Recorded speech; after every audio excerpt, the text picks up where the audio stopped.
Hey guys, welcome back to the channel. This is a story about what if Reading Naruto marries Artemis Olympian.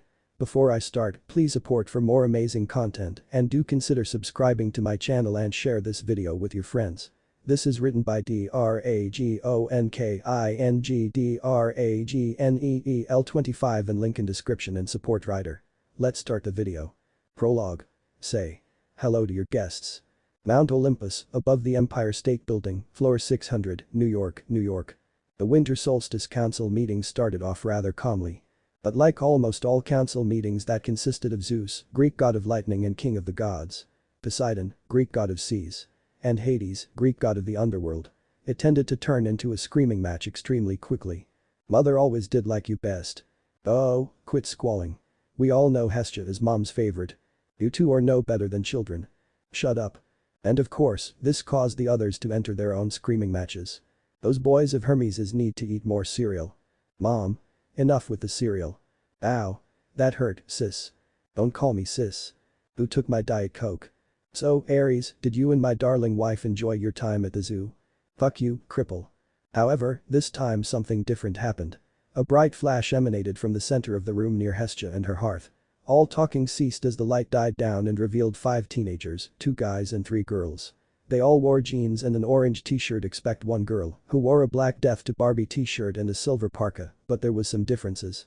The first girl was tall with bright blonde hair and wore a bronze breastplate and had a knife strapped to her waist. She had tan skin and stormy gray eyes, which at the moment were completely bloodshot. Her blonde hair was disheveled horribly and she looked as if she had missed a few meals. The second girl had brown hair that had been cut in an awkward pattern and had eyes that seemed to change color. She had a darker skin tone compared to the blonde. She had a knife strapped to her waist as well. The third girl had jet black hair and electric blue eyes. She wore a silver circlet around her head and had a bow and quiver of arrows strapped to her back. The third member of the group was male. He was as tall as the blonde girl and had blonde hair himself along with electric blue eyes. He also had a small cut on his lip and had a gladius strapped to his side. The fourth member was also male. He had dark hair and eyes and looked like a Latino elf that Santa had employed. He wore a tool belt of all things around his waist and was tinkering with several wires in his hands. As the light faded fully, the 4 fell to the ground in a heap. Holy Hephaestus, what just happened? The Latino elf shouted. I don't know. The blonde male shouted back. One moment we're having an intervention, the next, I'm knocked on my podex. Jason. If you don't get off me quickly, I'm zapping you. The punk-looking girl growled. The boy, Jason, quickly jumped up. Sorry Thalia. Zeus's eyes widened at the names Jason and Thalia, but before he could say anything, though, another flash of light happened next to the teens and they heard 3 yells of surprise. What the Hades? A young man with black hair and green eyes exclaimed. He was wearing blue jeans, a purple t-shirt. Another guy wore the same thing, save he also had a jacket on and was stockier compared to the other guy. He had short-cut blonde hair and blue eyes and had a baby-looking face. He had a bow and quiver of arrows strapped to his back. The last member of the 3 had frizzy brown hair, matcha-colored skin, and gold-colored eyes. She had a long sword strapped to her side. The blonde girl from earlier snapped her head towards the sound. Her eyes widened as she saw the black-haired guy stand up. Percy. Poseidon looked to the guy the girl was referring to and his eyes widened. The black-haired guy, Percy, looked up and his eyes widened. Wise girl. That was all Wise Girl needed as she practically bolted for Percy and slammed into him with a bone-crushing hug. Percy laughed, hugged her back, effortlessly lifting her into the air. They kissed furiously as Thalia smiled and shook her head. Finally, as they parted, Percy spoke. Oh, gods, Annabeth, I'm so glad. He couldn't finish as Annabeth had grabbed him and judo slammed him into the ground. He cried out in surprise, as well as the other teens. Whoa. The brown-haired girl exclaimed. Crazy lady. The Latino guy continued. Hey. The baby-faced guy and the matcha-skinned girl shouted, drawing their weapons. Annabeth flipped and landed on top of Percy, her knife to his neck. If you ever vanish again, Percy Jackson, I swear to the gods she left the thought hanging. Percy blinked widely at the irate blonde before he laughed loudly, melting Annabeth's heart. Dully noted. He told her with a smile. It's good to see you again, wise girl. Annabeth smiled as she got off of him and helped him up. She hugged him again and said, you too, seaweed brain. Great. Now that the lovebirds are reacquainted, Thalia said with fake cheerfulness, move over Annie. I need to beat my kelp-headed cousin into the ground. Percy looked over at the girl and grinned. Thalia. Nice to see you too, Pinnacone face. Alia grinned back, but before she could say anything, another flash of light happened and a black-haired kid with pale skin wearing black clothes fell to the ground. He cried out in surprise as he landed on his butt. "Nico?" The golden-eyed girl exclaimed and ran towards him. Hazel. The boy said weakly as he stood shakily. Hades' eyes widened this time. What happened? Where am I? I don't know, but I know where you're gonna be soon, D'Angelo, Percy said fiercely, reaching into his pocket. We're going to have a nice long chat about you not saying anything about Camp Half-Blood to me when I was at Camp Jupiter, and then I'm sending you down to your old man's turf old-fashioned way. What? Thalia and Annabeth shouted. Both girls turned to glare at Nico, who paled even more. They moved with Percy towards him, but Hazel moved in front of them. "No," she shouted. "Can't you see he's hurt?" "Hazel? Is that you?" Jason asked as he looked over at the scene. Hazel snapped towards Jason's voice and felt her eyes widen. Jason. She was about to run over to him and leave Nico defenseless when Zeus finally lost his patience after a good 5-10 minutes. A new record for him. "Who are you 9 and what are you all doing here?" he demanded extremely loudly. The 9 looked up to Zeus in shock, seeming to just now register his presence, but before any could answer, another flash of light blinded them. A cry of surprise of heard and Hephaestus winced at it. "What the hell? Hirosenin, if this is some last-minute training exercise that you're using as an excuse to pep on women again, I'm throwing caution to the wind and shoving a Rasengan up your sorry ass." The voice of a tall, blonde spiky-haired, blue-eyed young man wearing a black and orange jumpsuit and a headband with a stylized leaf engraved on the metal, said as he picked himself off the floor. Zeus was turning purple, making his brothers look on in amusement. "And just who are you?" he thundered, both figuratively and literally. The blonde jumped at the loud voice and turned abruptly. His eyes widened as he saw the Olympians. "Holy cow, those guys are huge," he screamed. "Stop avoiding the question, mortal," Zeus shouted back.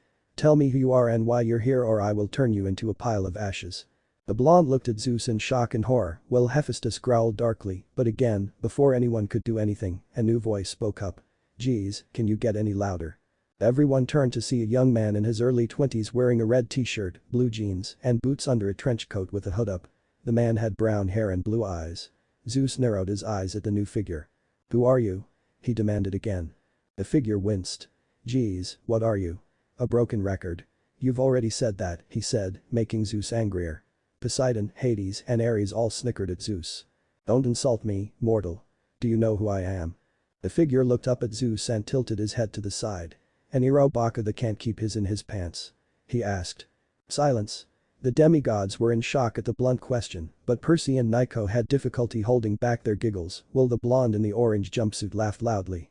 Suddenly, the shock wore off and Apollo fell out of his throne laughing. He called Dad a perverted idiot. He wheezed. This set everyone off and they all started laughing.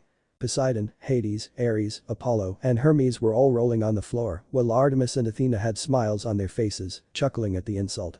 Zeus, however, was not amused. "Now see here, mortal. I am Zeus. God of." "I know and I honestly don't care," the man cut him off, making Zeus fume.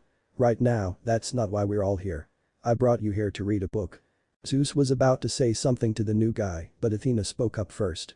"What do you mean, you brought us here to read a book?" she asked in interest. The guy nodded and snapped his fingers. A large book appeared in his hands. "Yes. I've called these demigods and one shinobi to come read about a reality where said shinobi arrives in your world and changes your lives, for better or for worse." The blonde in the orange jumpsuit looked up at the word shinobi. "Interesting," Athena said. Dionysius scoffed. "Reading about a brat. Pass," he said uncaringly. "I knew you'd say that," the figure said. "That's why if you don't read this story, y'all will be stuck here, on Olympus, for eternity. And before any of the more arrogant Olympians protest, I have Chaos's blessing and will use it to keep you here and to add insult to injury, you Olympians will age like mortals and die." This had everyone shouting in outrage. The figure let them yell. After a while, Hestia shouted, "Enough."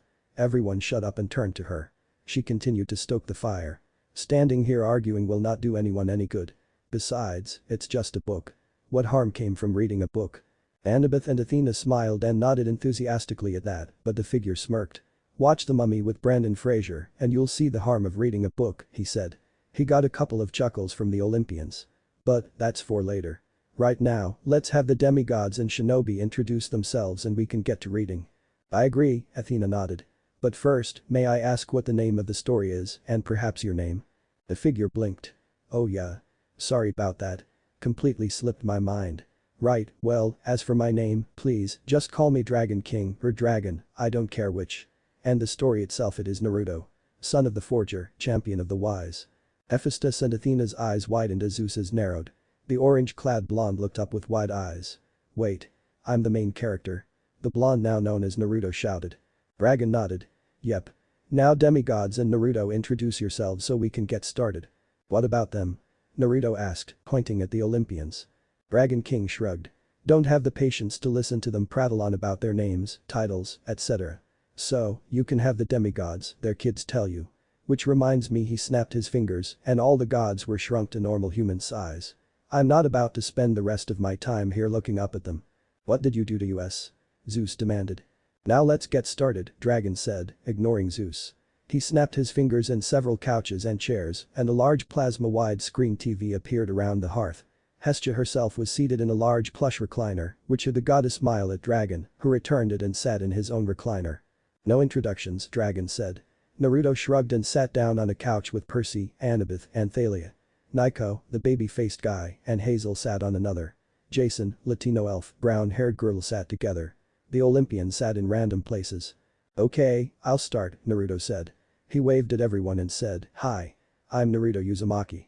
Konoha Shinobi Extraordinaire. Hephaestus smiled at him. Percy took initiative after that. I'm Percy Jackson, son of Poseidon, he said, but before he could say anything, Zeus spoke up. Poseidon. You broke the oath. He thundered from his position on a love seat with his wife Hera. Poseidon blinked owlishly as he slowly pointed to Jason and Thalia, which was super effective at having everyone chuckle. Zeus looked away and pouted like a child. Next. Dragon said irritably, losing patience. Annabeth nodded. Alright. I'm Annabeth Chase, daughter of Athena, she said. Athena looked to her and smiled, but as she noticed the son of Poseidon's arm around her and her bloodshot eyes, she became concerned. Annabeth, she said, why do you look so tired? Percy looked to Annabeth, wondering the same thing, but was almost afraid to ask. Thalia, however, decided to answer Athena. She's been working herself to death worrying about her boyfriend, she said in irritation. He was kidnapped months ago by her royal loose cannon herself Hera, and we just now know where she took him. She glared at Hera, who glared right back. Dragon, however, gritted his teeth. Now, I know y'all are curious, but please, most of your question will be answered in the book, so let's get back to the introductions, he said, his tone brokering no argument. Thalia huffed. Fine. I'm Thalia, daughter of Zeus and lieutenant of Artemis. Artemis looked up at that. What happened to Zoe? She asked. Thalia looked away. She's in a better place, she said, making Artemis's eyes widen and nodded. Well, I guess it's my turn, Jason said. I'm Jason Grace, son of Jupiter. The Olympians' eyes widened at that. What were their Roman kids doing mingling with their Greek kids? I'm Piper McLean, daughter of Aphrodite, the girl beside Jason said, making the Greek goddess of love smile at her. And I'm Leo Valdez. The Latino elf said, and Hephaestus smiled at him as well. Son of Hephaestus and fire starter, at your service. I'm Nico D'Angelo, son of Hades, Nico said. And before anyone thinks Hades broke the oath, I was born before the oath and stayed in the Lotus Casino for several years. Many of the gods nodded in understanding. I'm Hazel Levesque, daughter of Pluto, Hazel introduced herself. And I, as well, was born before the oath was made. Two don't want to talk about why. I'm Frank Zhang, son of Mars, Babyface said, making Ares looked up and examined the boy. His eyes narrowed as he tried to figure out who Frank's mom was. Great. Dragon said with a smile. Now let's get started. He picked up the book and said, I'll start us off. He opened the book. Chapter 1. New World, New Beginning. Reading ch. 1 New World, New Beginning. Great. Dragon said with a smile. Now let's get started. He picked up the book and said, I'll start us off. He opened the book. Chapter 1. New World, New Beginning. He won. He won. He would have been dancing with joy had it not been for the large hole on the side of his chest. Huh? Every demigod said out loud. Naruto winced, having a good idea what was happening in the story. Now that's how you start a book off. Ares shouted joyfully.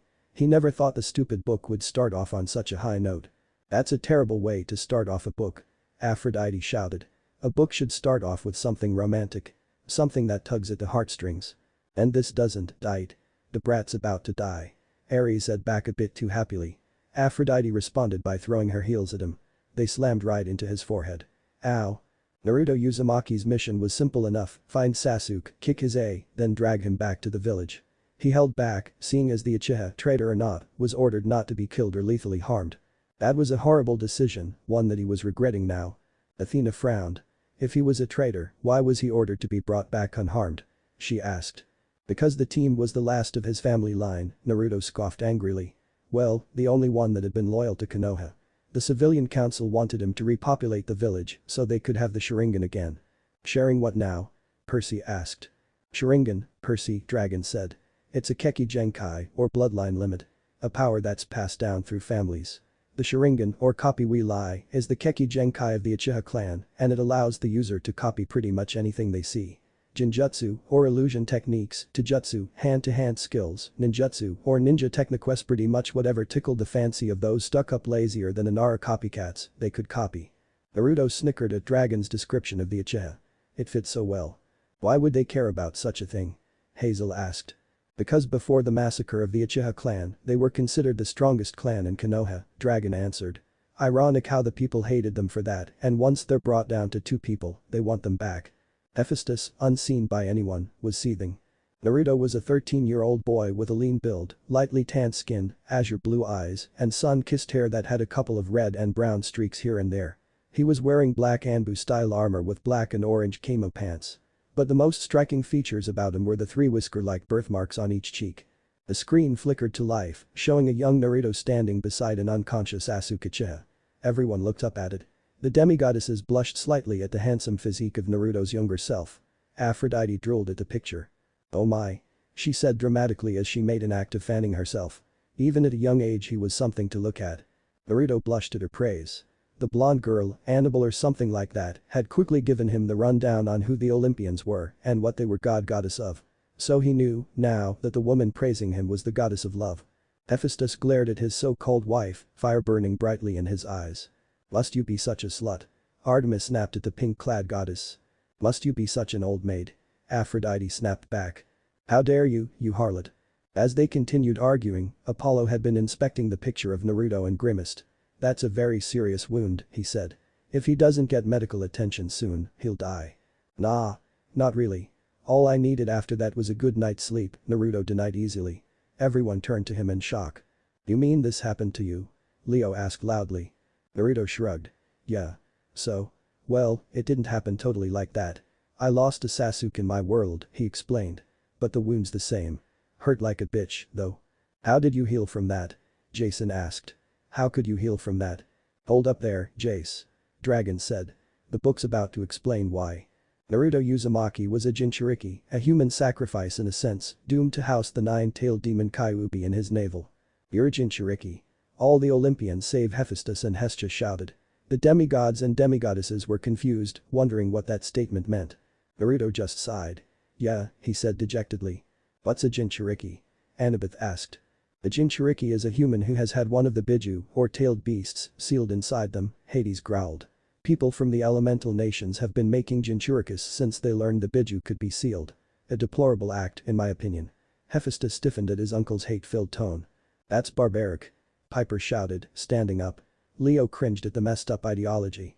Dragon grunted. That's life, he said to her. In the elemental nations, war is commonplace, and Jinchurikis are the hidden village's deterrents. Ares nodded. They're tools for war.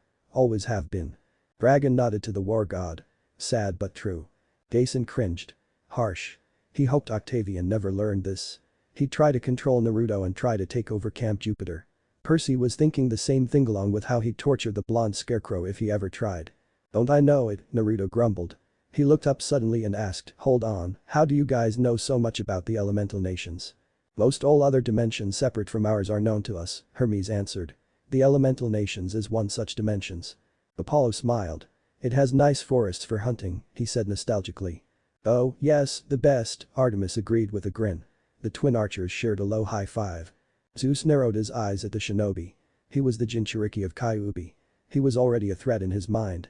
But more importantly, he was doomed to live a life of prejudice and hatred in his own village. Because of the aforementioned demon's attack on his birthday and the consequent sealing of said demon into him, the peaceful citizens of Konohagakure no Sato turned their hatred onto him. The little kid. Very mature.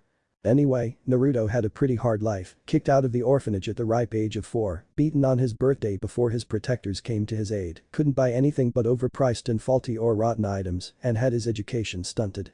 Oh joy. Demeter scowled. Oh yes, really mature taking your anger out on a child that has done nothing wrong, she said sarcastically. Clearly, those people don't eat enough cereal. Mother, enough with the cereal, Persephone groaned. Meanwhile the demigods and demigoddesses were in shock. Just what possessed people to take their anger out on a child? Sheesh, and I thought I had it rough, Percy grumbled. He tightened his grip on Annabeth, who was, at present, was staring at the book in Dragon's hand in horror, thinking, they stunted his education. Ironically, Athena was thinking the same thing. Hephaestus growled under his breath. Damn, villagers. But if anything the blonde was resourceful and cunning, running off to a place called the Forest of Death and building a house in it. He tried to live off anything he could hunt, fish or pick, or in case he was in need of any vital items, stole from some of the jerks that mistreated him. That was also where he met his surrogate mother, Anko Mitarashi, or as she put it the great sexy and single Anko-sama. At first, things were a bit on edge with Naruto's trust issue, not to mention Anko's dislike of cheeky brats, but then things got better and the snake mistress took on her first apprentice, even if poor Naruto sometimes regretted that decision due to how torturous her training had been. It's nice that you gained a mother figure, Hestia said to Naruto with a smile. Naruto smiled back. Yeah, she's the best, he said sheepishly, rubbing the back of his head. Jason raised an eyebrow. Just how torturous was her training? He asked. Naruto shivered as he remembered Anko's training. Imagine staring down a snake the size of the largest structure you know of, he started. Then imagine your mother telling you you had to outrun the snake or you'd be eaten while also dodging kunai knives and shuriken she would randomly throw at you. The demigod's eyes widened. Even more so when some of the gods, Ares, Athena, Artemis, and Zeus, nodded thoughtfully, as if the training method was a good one. Thalia looked to Artemis in terror, silently asking her not to try that. Artemis just smirked at the girl, making the daughter of Zeus sweat heavily. I'll stick with Camp Half-Blood's rock wall, thanks, Leo murmured. 2 years later, the Hokage found him and gave him a home at a small apartment. Plagued by paranoia, Naruto started building some traps, harmful and even lethal, to protect himself from any possible attack by the villagers, which were pretty numerous. Despite Naruto's bitterness towards most of the villagers, he managed to befriend some of the younger generation despite their parents' disapproval. His first friend was Hinata, followed by Shikamaru, Choji, Ino, Tenten, Lee, and more. He also met Anko's friend, Kurenai. The only people he never got along with were Sasuke and Sakura, who he nicknamed Duckhead and Banshee. He also became friends with people outside the village like Zabuza, Haku, Koyuki, Gaara, and many more. He went on tough missions and battles, but managed to make a new friend on most of them. Leo whistled in appreciation. I want some of those designs. Those would be very helpful in Capture the Flag. Or war games, Frank said suddenly, blushing as everyone turned to him. Those traps would help fortify the area around the walls we make for war games, he explained in a low, but sure voice. Ares couldn't help but grin. Maybe this kid was his kid after all. Too bad he was from his crappy Roman half. By the gods, Thalia swore. The Olympians were about to scold her when she stared at Naruto and continued, it's like I'm hearing about a second Percy. And just what's that supposed to mean? Percy demanded of the huntress. It means that you can make friends out of your enemies, seaweed brain, Annabeth told him with a smile. You're simply a master at accomplishing the impossible. But you're always there to help, wise girl, in case you forgot, Percy said. Without you, I'd be dead 100 times over. Annabeth blushed. You don't know that, she mumbled. Yes we do, Percy, Nico, and Thalia said in unison. Annabeth blushed harder. Athena glared at the couple however. She didn't like how close her daughter was to Barnacle-Beard's son. Naruto, meanwhile, looked over at Percy. He wondered if they had anything else in common. Naruto sighed and groaned in pain. He was supposed to get Sasuke back to the village with no lethal injuries by the order of Tsunade. She wanted to class the Uchiha as a missing nin, but the council wouldn't let her, stubborn idiots. He completed the mission. Sasuke was lying unconscious at his side while our blonde hero bled from his injuries. Naruto's eyes were slowly closing, accepting the embrace of unconsciousness. Despite the fact that he could die from blood loss, he was nothing but smiles, he was a Jinchuriki, a human sacrifice. Death couldn't be worse than the pain he endured throughout his young life. He lived a life without regrets, and that's what made it well lived. Many of the females in the room were tearing up at that, save for a few, Artemis and Hera, though they did wince in sympathy, while the men, save for Dionysius and Zeus, despite feeling sympathy for Naruto, were silently applauding him. That's how it's done, kid, Ares said with a hint of approval coloring his voice. And like all the badasses before him, he greeted death with a smile, Dragon said with a grin. And quite possibly as an old friend. He suddenly shook his head. Nah, that's Harry Potter's department. Yay, yeah, Nixon is a true hero. Hooray, the wine dude muttered sarcastically from his sofa. My name is Naruto. The blonde shinobi shouted. Whatever you say, Nicholas, Dionysia said. Naruto growled and was about to jump up when Percy placed a hand on his shoulder. It's no use, man, he told him. Mr. D never remembers anyone's name properly. Naruto growled. Then I'll make him remember it right. Good luck with that, Natalia, Mr. D said uncaringly. Should I tell them Mr. D respects Naruto and might just call him by his real name in this story? Dragon mused. Nah. I'll let him find out on their own. Get used to calling Naruto by his name, wine dude, Dragon said aloud, making Mr. D growl and Percy snicker. When Naruto makes a promise, it's bound to happen sooner or later. I'll believe it when I see it, Mr. D said. Then how about a bet? If the other Naruto is able to make the other you call him by his real name, then you'll have to wear a tutu and drink plain water for 3 chapters. Mr. D growled while the other gods and demigods snickered. And why should I agree to this bet? Because if you win the bet, I'll lift Zeus's ban on you from drinking alcohol for the rest of the story and you can drink yourself into a coma. Now see here. Zeus shouted. I will not allow this. Then it's a good thing we're not worried about your opinion, Dragon told the king of the gods coldly, making Zeus shiver. This is between Mr. D and I. So, Mr. D, do we have a bet? Mr. D thought about it. He really didn't want to be humiliated like that, but really the chance to drink his precious wine again was too tempting to pass up. Deal. He said and walked over and shook Dragon's hand. No one noticed Dragon's evil smirk. The last thing he saw was a bright light before his world turned black. So, this is where his father comes and saves him. Athena thought. She had been intrigued since she learned the title of this story. Just why did she choose this child as her champion? Hephaestus's POV in Minato's form. Naruto narrowed his eyes at the screen, then at the being he was told was Hephaestus. Zeus glared at Hephaestus, but the forge god studiously didn't look his way. Hephaestus looked at his son with sad eyes. It's been 13 years since he had last seen Naruto. When he got stabbed by the 9 tails, he lost most of his strength and had to get it back slowly so he could see his son. When he got a third of his strength back in the 4th year, he opened the mist to see how his son was doing. Wait! Naruto shouted, jumping up and glaring at Hephaestus, startling everyone but Hephaestus himself, who had shifted into Minato's form, and Dragon, who had his phone out videotaping the interaction. Aphrodite had jumped from her ogling of Minato's form when Naruto had shouted, but started ogling again when she caught sight of Hephaestus shifting into Minato's form. Naruto stalked over to Hephaestus. Hephaestus simply stood. Naruto, He was cut off when Naruto punched him in the stomach, hard. Hephaestus gasped loudly as spittle flew out of his mouth. The Olympians were stunned by the action. Zeus was apocalyptic. How dare this lowly demigod attack his son? Ares, however, was grinning madly. Fuck yeah. He screamed, conjuring up some popcorn to eat. Action. The demigods were shocked, but not as much as the Olympians. They had all envisioned hitting their parents once or twice. Leo nodded thoughtfully. Nice punch. Though, I think a modified boxing glove that emits ice would have helped a lot more, Leo muttered under his breath as he pulled a notepad and pen out of his tool belt and started drawing up plans for an ice gauntlet. Naruto looked up to Hephaestus's face and snarled, Why? Why did you seal the Kyuubi inside me? Why? I've been through hell because of you. I've had to sleep with my damn eyes open at night just so no one could sneak up on me. So tell me why, damn it. Tears threatened to spill out of his eyes as he demanded answers from his father. The forge god sighed. I truly am sorry, Naruto, he apologized. I should have destroyed it when I had the chance, but I had already used up too much of my power in this form from fighting some guy claiming to be Madara Uchiha Apollo, Hades, and Athena growled at the name. I know that is not an answer that you want to hear, and I apologize. And as for sealing Kyuubi in you? Well, I guess the main reason was I knew I could trust you. I knew you wouldn't use the power for ill intent. Because you are my son. Naruto's shoulders shook as he repressed his sobs. Dragon looked at him in sympathy. You need a moment? He asked. Surprisingly or unsurprisingly to Dragon, Naruto shook his head. No, he said. I'm the son of the Yondaime. I'll deal. Hephaestus closed his eyes and smiled at that. Naruto looked up at him and smiled as well, and the two shared a hug. The demigods were envious. They had never got to hug their godly parents like that. The goddesses were smiling at the exchange, while Zeus growled. Not only had the brat have the gall to hit his son, but yell at him. He should have taken his father's absence with dignity. Just like every other demigod should. On a completely unrelated note, as he thought this, Thalia and Jason had the sudden urge to hit their father. When he saw what happened, he had different emotions. One of them was anger at the village.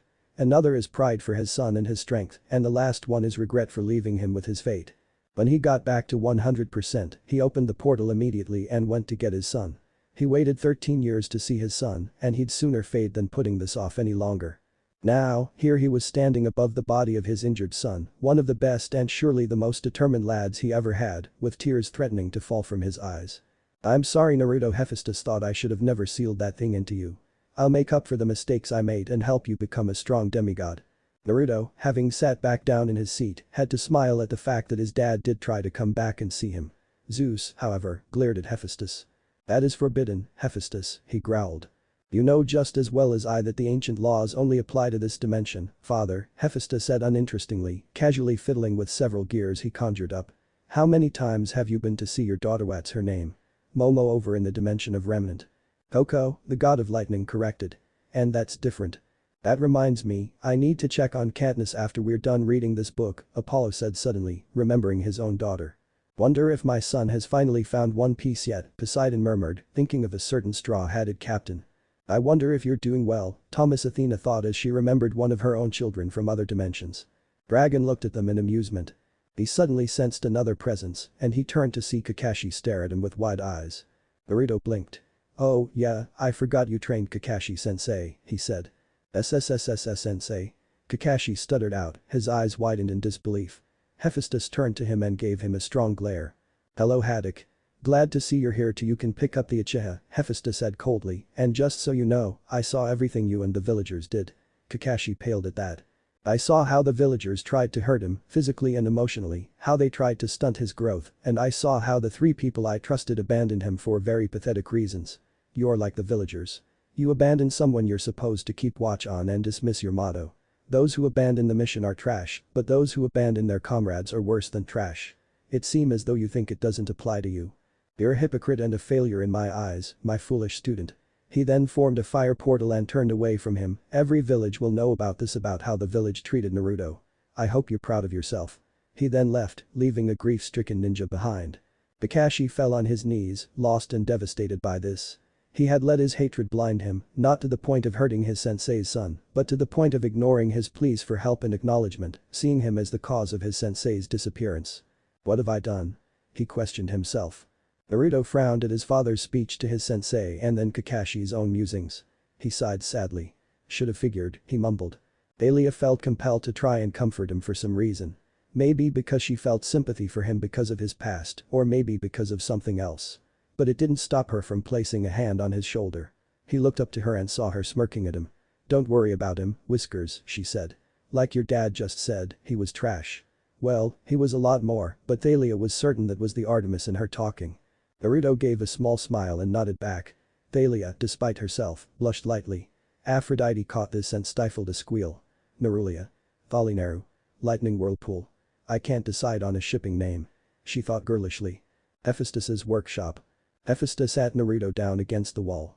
He grabbed some nectar and ambrosia and fed it to his son so his healing would increase.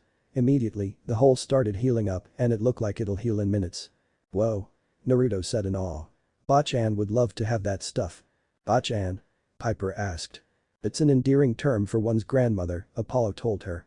He calls Tsunade Bachan because since he helped her beat back her demons, she's always been there for him, Dragon added.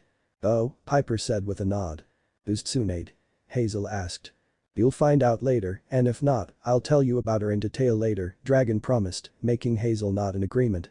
Hephaestus nodded. "Okay, now I can work on my projects." Just before he could do anything, there was a flash behind him and he looked to see Athena glaring at him with her patented glare. "Hephaestus, tell me, why did 4 volcanoes erupt in Asia just now?" Athena asked with narrowed eyes. Hephaestus sighed. "This would take a lot of explaining to do." "So this is where Athena claims my son is her champion?" Hephaestus murmured to himself. "Really? Only 4?" Nico had asked, shocking everyone but Dragon and Hades because he had been quiet since they started. "I would have thought at least 10. 15 minutes later. Athena thought for a minute at what Hephaestus told her. She should tell father about this, but Hephaestus told her to keep it a secret for a while. Understandable, considering father might kill Naruto. Also, she was intrigued with this boy. He was really intelligent from what she heard, not in book smarts, but more in her domain, battle strategy and tactics. He was also resourceful and cunning, one of the many things she values. Maybe. No, Zeus said authoritatively. I forbid you from taking that child as your apprentice. He spat child in so much distaste, Hephaestus growled lowly at the man. Fortunately, we don't care what you want or care about, Zeusy dragon said exuberantly. Besides, this is the other Athena, so your opinion doesn't matter. Zeus growled loudly, but dragon continued reading, cutting off whatever he was about to say. Hephaestus. The forge god looked at her, waiting for her to continue. I have a suggestion. You need help to protect the child if when Zeus finds out. You cannot take him alone. How about I take him as my champion? Hephaestus looked intrigued at the prospect. He would need help, and Athena is one of smartest and most responsible Olympians. Thank you, brother, Athena said gratefully. You're welcome, sister, Hephaestus told her. Hephaestus nodded, okay. You can make him your champion. Just make sure you protect him. Athena nodded and flashed out, leaving the forger to do his work. Hours later. Naruto slowly opened his eyes, still a bit drowsy and sore. After they adjusted to the light, he looked around to see where he was. When he saw the place, his eyes popped wide open. He saw weapons of every kind, from past to present, to some he didn't even recognize. Bows, swords, kunes, he even saw some seals, much to his excitement. Seals were his favorite weapons to use. Seals? Annabeth asked, intrigued. The product of Fuinjutsu or sealing techniques, Hephaestus explained. Unlike the other ninja techniques, Fuinjutsu is only limited by a person's imagination. One could, theoretically, do anything. I, myself, perfected the Nidame's Hiraishin Jutsu with them, which allows the user to teleport anywhere they want. Earning him the nickname the Yellow Flash, Naruto said with a smirk. Hiraishin? Thalia asked with a tilt of her head. Apollo smirked. In English, it translates into flying thunder god technique, he said to everyone. Zeus only wishes he could be that cool, Dragon said remorselessly, making Zeus glow red in rage. Everyone laughed at him. Like them? Naruto turned to see a burly man at his side, sitting down on a large chair. The man was burly, big enough to crush him. His face looked to have lots of boils, and he had a scruffy beard on him. He was wearing a jumpsuit with lots of grease on it, and if you looked closely, you could see a small smile on his face. Naruto's eyes shined with excitement, like them. I love them. Especially the seals. Oh, I would like to test out every single weapon, and I would love to use that workshop to build a weapon of my own. He kept talking in an excited voice, until he remembered something. Then he turned to the man, his eyes narrowed. Who are you and where are we? Is that how you treat the father that saved your life? Harris suddenly snapped, making everyone jump. Naruto narrowed his eyes at the woman. Well, let's see, at the time, I had even less trust in strangers than I do now, he said with a hard tone. And since he has not introduced himself to me yet in that world, I would be very suspicious of him. Hera flared her nostrils, but didn't say another word. Hephaestus smiled, we're at my workshop. Here, I build any weapon for my siblings, father, mother, uncles, and aunts. He got up from his seat and stretched his back. As for who I am, tell me, do you believe in gods? Naruto thought the question was a bit strange. Naruto looked thoughtful for a minute, then came up with an answer. Well, I can't say I do or don't. I've never seen one before and there are endless possibilities. I guess I'll believe it when I see it. Boy, don't I believe it now, Naruto mumbled, making the demigods chuckle. Hephaestus held out his hand and created fire right in front of his eyes. Naruto's eyes widened, then widened even more. The man just formed fire without any hand seals. And just now, he could sense the power of this man, and he was stronger than the 9 tails. My name is Hephaestus, but you know me as Minato Namikaze, god of the forges, fire, and volcanoes. Son of Hera and Zeus and your father. And this is where I would have punched you, Naruto told the forge god, making said god chuckle. And I deserved it, I suppose, he conceded. 10 years later. Percy looked shocked at how many arrows were sticking out of Thorn, the manticore. Inwardly, he was cursing any of the gods or goddesses immensely. The gods and goddesses turned to glare at Percy, who simply glared back, but inwardly, he was wincing. Why did his introduction to this story have to be during this part of his life? He knew that during the whole incident that he had dubbed the Titan's curse in his mind, he wasn't in his best state of mind. Between Aphrodite messing with his emotions, his growing distrust of almost everyone, thanks to his latest bout with Luke, whose betrayal still stung worse than pit scorpion venom, Thalia's subsequent resurrection, and the constant failures leading up to the incident and everything after it left him at his worst. He just wanted one normal time with Thalia, Annabeth, and Grover, but that seems to be too much to ask for. He doesn't blame Grover for this, but come on, how many times does he have to fight monsters? All your life, seaweed brain, Annabeth told him in amusement. All your life. Thorn hissed in pain and pulled the arrows out. He looked at the blonde hair girl with gray eyes, named Annabeth Chase, when she sighed in relief, the hunters. The girl who was wielding a spear and dressed like a punk, with lengthy black hair and hands sparkling with blue lightning, groaned, "Oh wonderful." Everyone was shocked. Thalia. Annabeth stuttered. "Why, you're older." Thalia was stunned as well. "Beep youth how?" she whispered. Dragon smirked. "You're about to find out." Percy looked to where the arrows were shot from and was shocked. The attackers were young girls, most of them his age, and some appeared to be a year or two younger. One stood in the front, a girl with long black hair and a silver circlet around her head, and in the back was a girl who barely looked 12 or 13. She had the aura of a leader. Percy, Annabeth and Thalia all smiled sadly as they stared at Zoe. Artemis smiled at the screen depicting her hunters in action. "Shall I end it, Milady?" the one in the front asked. "No," the 13-year-old girl said, "he is going to do it." Zoe smiled at that, confusing the demigods. Who are they talking about? Everyone immediately looked up at that. The 3 demigods that knew Zoe best were wondering who this somebody was that he could make Zoe Nightshade smile. She never smiled at the thought of a boy. Artemis was wondering as well. "Why you cannot do this?" Thorn snarled, glaring at the huntress with hate, anger, and fear in his eyes. "It's forbidden by the ancient laws." "On the contrary," the girl said. "All wild animals fall under my domain, Manticore, and last time I checked, your species could be considered such." Besides, the girl got a small smirk. "It's not me you should be worrying about." "What are you talking about?" Thorn snarled. "Who else is here?" "How about look behind you and find out?" Thorn turned around, just in time to see a giant axe embedded in his chest. Thorn howled in pain and on his knee. He looked up to see a grey cloak-wearing headed man. Leo whistled. "Now that's an axe," he praised. "Better looking than the Minators at least," Percy said with a shrug. "You fought the Minator?" Jason asked, sounding impressed. "Twice," Percy said smirking. How did you sneak up on me?" Thorn said weakly, glaring at the man. The man pulled out the axe and readied it for a swing. "I don't tell my skills to the enemy." He then chopped off the head, making Thorn turn to dust. The man put his axe behind him and pulled out a bow from in his cloak and pointed it at someone behind the hunters. He let it fly, hitting the helicopter and embedding it inside the pilot's chest. The helicopter went haywire and crashed in the ocean. "Perfect control," Artemis admitted. "That took skill, to hit a pilot in a helicopter with an arrow like that." There were a few minutes of silence. Percy, in a sheer amount of bravery or stupidity, pulled out Riptide and pointed it at the man's neck, making every hunter, including the leader, pull out their bows and point the arrows at Percy. It was both, every demigod, basically, all but Jason, Leo, and Piper, said, deadpanning. Percy pouted. "I'm not that bad." "Yes, you are," they said. Naruto laughed. "You know what? I think I like you, Percy," he said. "Oh gods," Thalia groaned. "Not another one." "Who are you?" Percy asked, ignoring the glares the hunters were sending him.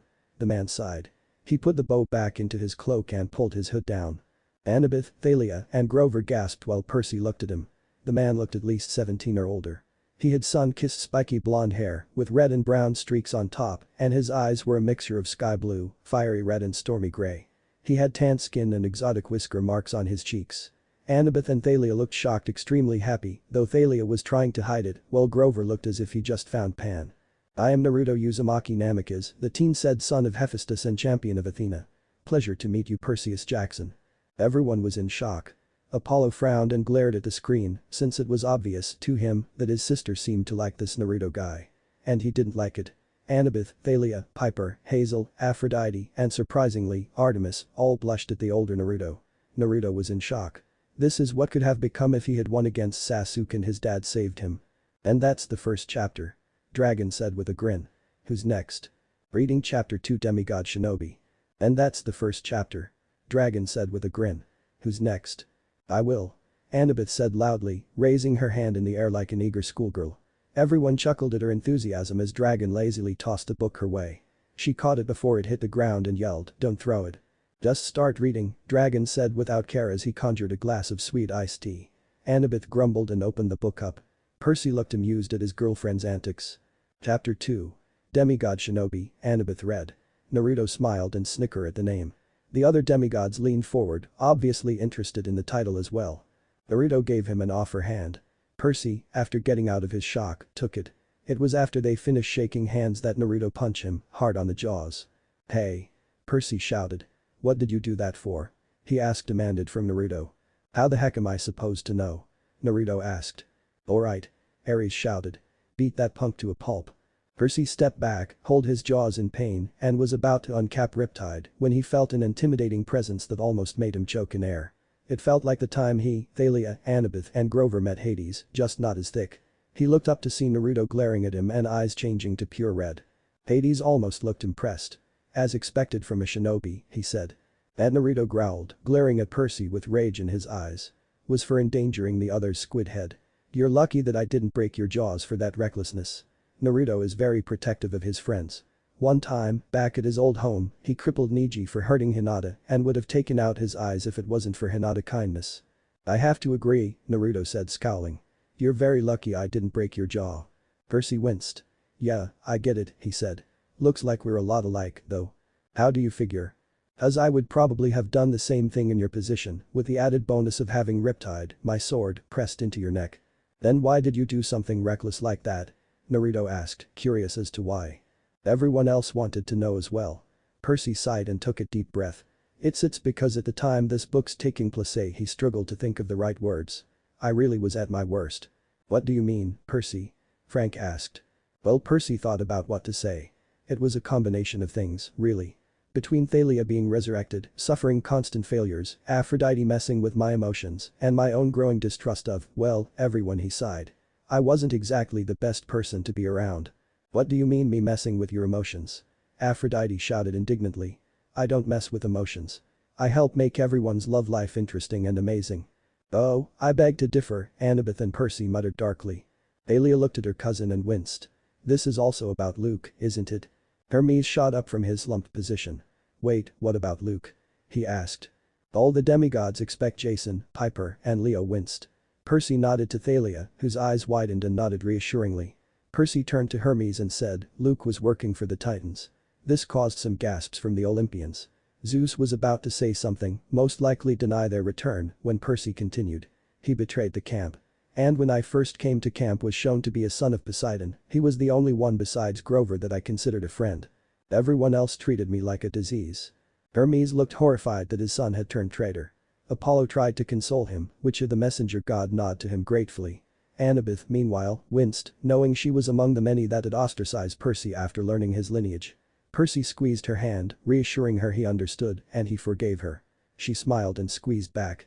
Anyways, I've had a couple more encounters with him after my first year at camp and let's just say, none of those bouts left me feeling very trusting of others, Percy finished, his tone leaving no room for argument.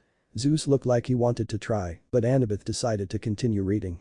Enough, Naruto, the girl said, putting a hand on his shoulder to calm him down. Naruto, after a few breaths, calmed down and smiled in thanks, which she returned. Percy, while cradling his jaws, took the time to look at the young. She was no doubt really beautiful with her auburn hair, milky skin, and silver yellow eyes. His heart skipped a beat when he saw her smile at Naruto. Artemis blinked as she watched her other self smile at a boy of all people. Apollo narrowed his eyes at the blonde. Why was his sister smiling at a guy? She's supposed to hate men. Continue to gawk, Jackson, and I'll break the jaw next time, Naruto warned, making Percy snap his mouth shut. Naruto turned around and smiled at her, and she smiled back. Out of every male in the world, you're the first one I enjoy to see, the auburn girl said. Then she gently hugged the teen. It's good to see you again, Naruto. Everyone was stunned to silence. Artemis's eyes were comparable to a deer's when it was caught in the headlights of a car. What is Chaos's name? Apollo raged, glaring daggers at Naruto, freaking the young shinobi out. Who gave you permission to be near my sister? Your mother, actually, Dragon said, causing the sun god to turn to him and splutter. Now shut up. Artemis turned to stare at Naruto in wonders. Just what did he do to get in her good graces? And to make so of all her hunters smile? Naruto smiled even wider and hugged back. It good to see you too, Artemis. Percy's jaws drop. That is Artemis. Why is she 12? Artemis scoffed and glared at Percy. It is because this is my preferred form, she informed him. This is the age that most of my hunters are before they go astray. Naruto wondered what that meant, but Percy spoke up before he could ask. Yes, I know, ma'am, he said, rolling his eyes. You told me before. When the two broke the hugs, two red blurs hit Naruto and got him on the floor. Percy, you look down to see two twin redeeds that are at least 10 years old. Naruto. Naruto look up and smile at the two. Hey Lily, hey Rose. Are you enjoying being in the hunt? He helped girls join the hunt. Naiko shouted, a tad angered. And what is wrong with that, boy? Artemis hissed. Your hunt killed Bianca, he hissed back, and Hazel, Annabeth, Thalia, Percy, and Hades flinched. Artemis flinched slightly, but otherwise seemed indifferent. Yes. All the hunters are really nice and helpful towards us. Lily said, with Rose nodding. Naruto got up and looked to see Zoe approaching, with a friendly smile on her face. That stunned Thalia, Annabeth and Grover, who knew Zoe. It is really weird to see Zoe smile at a guy, Thalia admitted. The only one we ever saw her smile at was Percy, and that was after our quest to save Lady Artemis, and Zoe learned Percy wasn't like that jerk Hercules. Thank the Lord of Heaven and angels for Disney's and Christian Williams' interpretation of Hercules, Dragon murmured. Otherwise, the name of Hercules would forever live in infamy. Zeus glared at Dragon for saying that about his son, though he really couldn't disagree. Artemis was shocked. Jackson actually did that? She asked.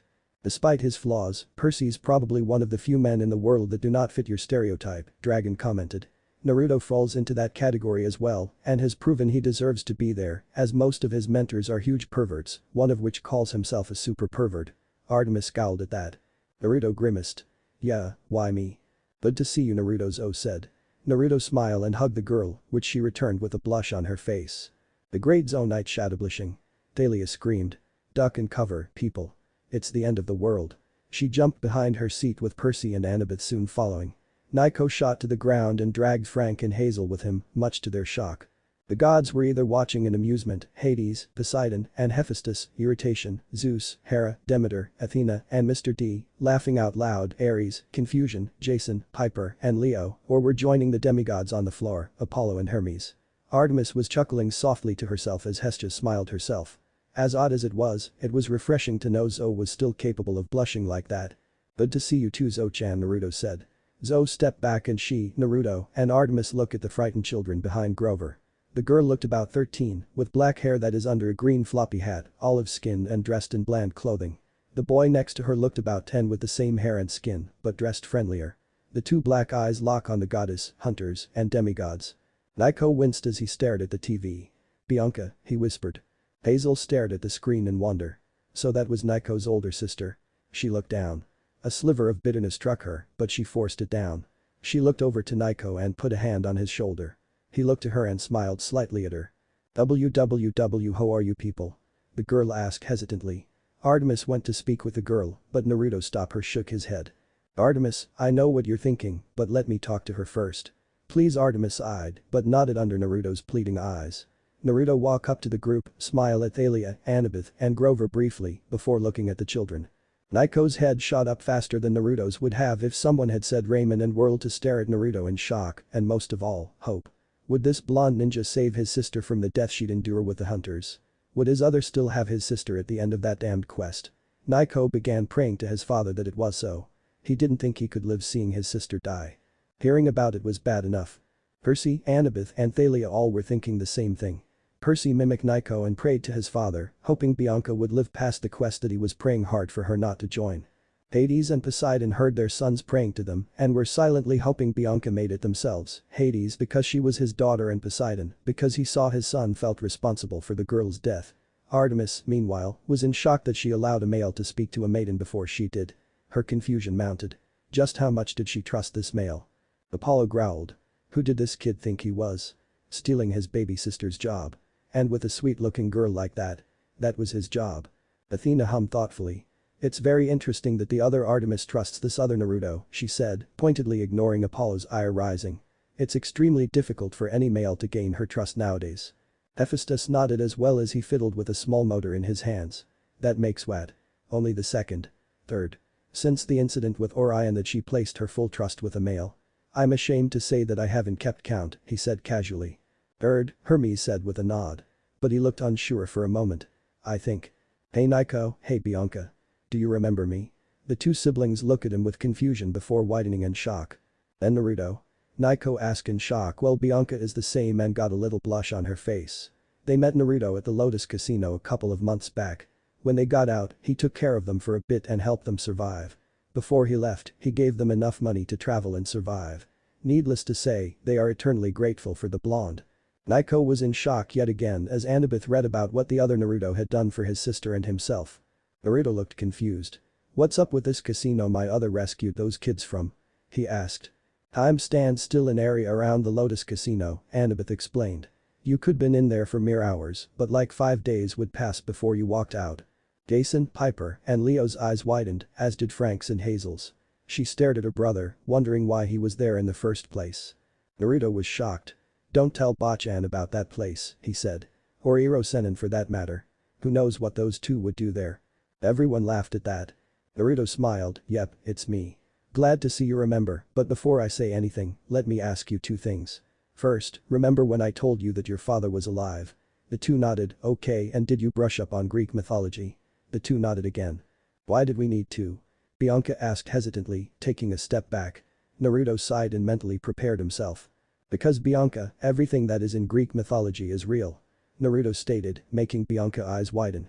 The gods, monsters, demigods, everything. And the Lord of the Dead is your father. Awesome. Naiko exclaimed, but Bianca shook her head. No. Not awesome. Bianca stated, before looking at the group, is this a sick joke? Naruto frowned and shook his head. Most demigods say that, Thalia said. Every demigod nodded. It's not that bad. Is it? Demeter asked. It's that bad, all the demigods deadpanned. Dragon looked to the Olympians. Seriously, what do you think your kids think when they learn that stories they grew up calling myths aren't myths? He asked. And that's not counting the life after. Two of the only demigods Greek heroes to ever have a happy ending were Perseus and Odysseus, he said. Most of the Olympians looked down at that, the shame of placing such a burden on their kids weighing them down. Hera huffed. It's what they deserve, she said. And don't get me started on you, you ugly hag. Dragon shouted, causing everyone to gasp in shock. Excuse me? She screeched, not used to being insulted. How dare you? Zeus shouted, brandishing his master bolt. Dragon snapped his fingers, and instantly the master bolt appeared in his hands. Zeus was shocked, but before he could say anything, Dragon said in a cold tone, shut up. That shut Zeus up for a moment. Dragon looked to Hera and spoke. Listen, I get that you're bitter, hurt, and enraged that Zeus was thought up to be a big man whore, but when you take your frustrations out on his kids, it makes you no better than him. She scowled him, but he went forward. And don't give me that shit about him being a god and you couldn't go against him. You and everyone else in this room that dares call themselves gods are guilty of fighting each other and foregoing that bull about gods can't war against each other. You may not fight each other physically, but y'all certainly pick sides and argue like enemies. Dragon shook his head. The problem is with you Olympians is that you guys think you're untouchable. Now, that's probably because the idiot Greeks that thought you up made you think that way, but you'd think after a while, you'd learn from your mistakes.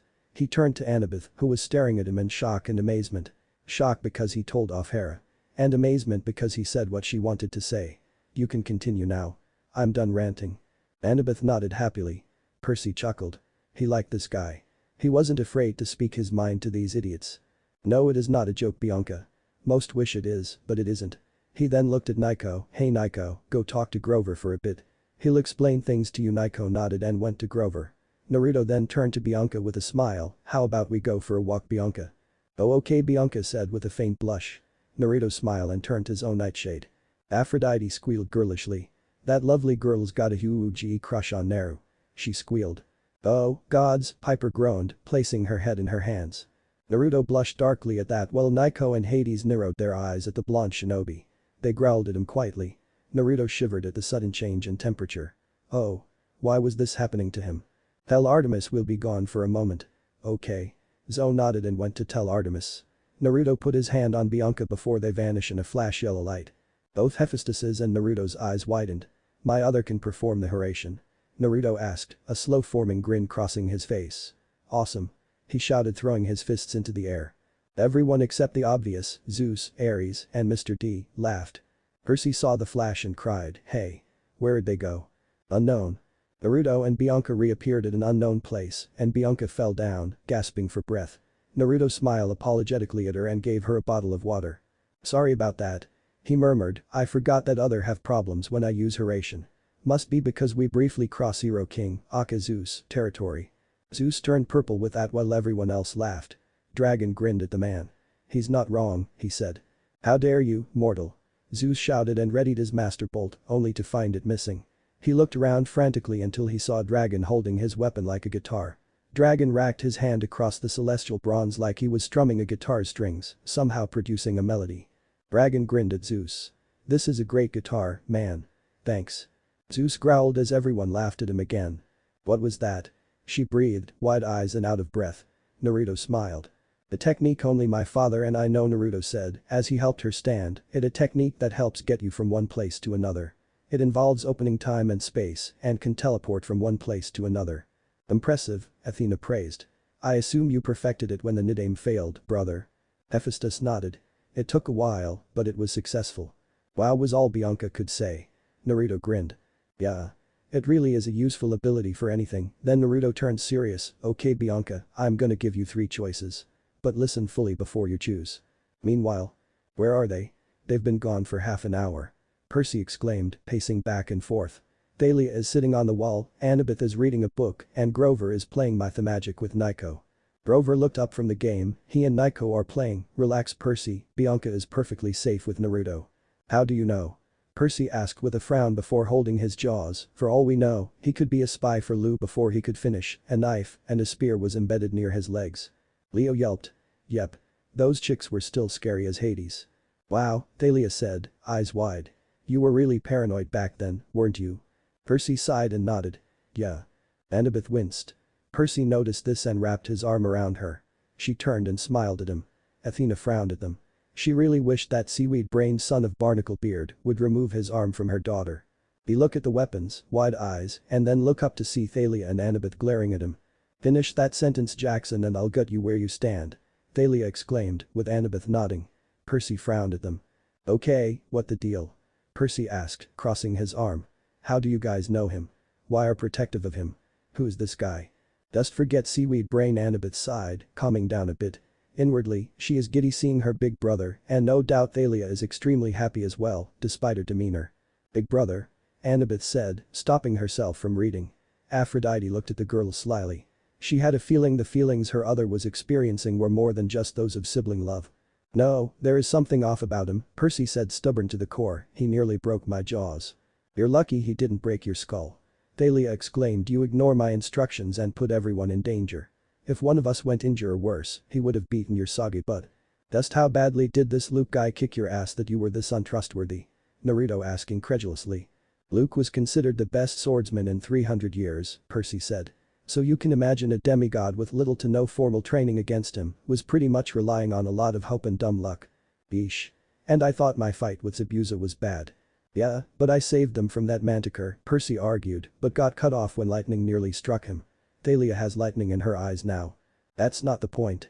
Thalia said, her eyes glowing in anger, you didn't have to fight him. You could have led them back with the crowd.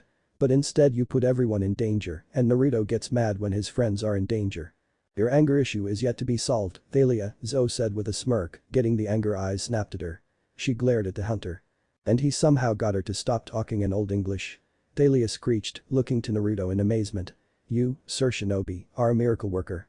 Naruto chuckled sheepishly. I don't know about that. Artemis was just as shocked. Despite herself, she was becoming rather interested in this blonde ninja. By the way Nightshade, I want an explanation on how you know Naruto. Thalia demanded. Zoe scowled. It isn't your business, Zoe stated before glaring at the son of Poseidon, Lady Artemis has request for you. Has Naruto returned? Right here, with Bianca. Everyone turned around to see Naruto with Bianca, who looked a bit sickened. Naruto smiled apologetically at Bianca before turning to Zoe, I'm guessing Lady Artemis want to see us Zoe-chan. Zoe nodded, yes, Milady requested you and Jackson to go with Bianca. There, what about me? Nico asked, looking up from his game with Grover and getting everyone's attention, I mean, can I come too? Then Nico, I heard you were missing a character Naruto said before Zoe could speak, reaching into his cloak and tossing a small figurine to the 10-year-old. The boy caught it in his hand and his eyes widened. Hades. But he's one of the rarest ones.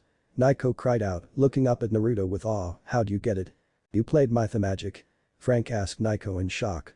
Hazel giggled at the thought of her brother playing that game. Of course, his embarrassed blush did help. Why yeah. I used to be into that game, he mumbled. Percy scoffed. Used to be into that game? That's the biggest understatement I've ever heard. You damn near talked my ear off about so much, I seriously thought about tying you up in a meat sack and throwing you to Artemis's wolves. And you used to spout out various Mathemagic facts, Thalia teased. Nico blushed harder and frowned at his cousins. Wait. Percy, you thought about feeding me to Artemis's wolves? He asked angrily. Oh, I wasn't just thinking it, Percy admitted. I actually had the bag ready. My dad had it and gave it to me, Naruto said before looking at Annabeth. Hey Annie, why don't you go play a game of Mathemagic with Nico? Percy half expected for Annabeth to snap at him for calling her Annie, which was why he was baffled when Annabeth just smiled and nodded. Meanwhile, Grover sighed in relief. That game is complicated and he could barely figure it out. Being beaten by a 10-year-old kid 3 times in a row didn't help his ego at all. Naiko and Percy sighed in relief, knowing that one figurine was the cause of Bianca's death. Perhaps now she would not die in that junkyard. Oh, wow, miracles really do happen, Thalia mused as she smiled teasingly at Annabeth.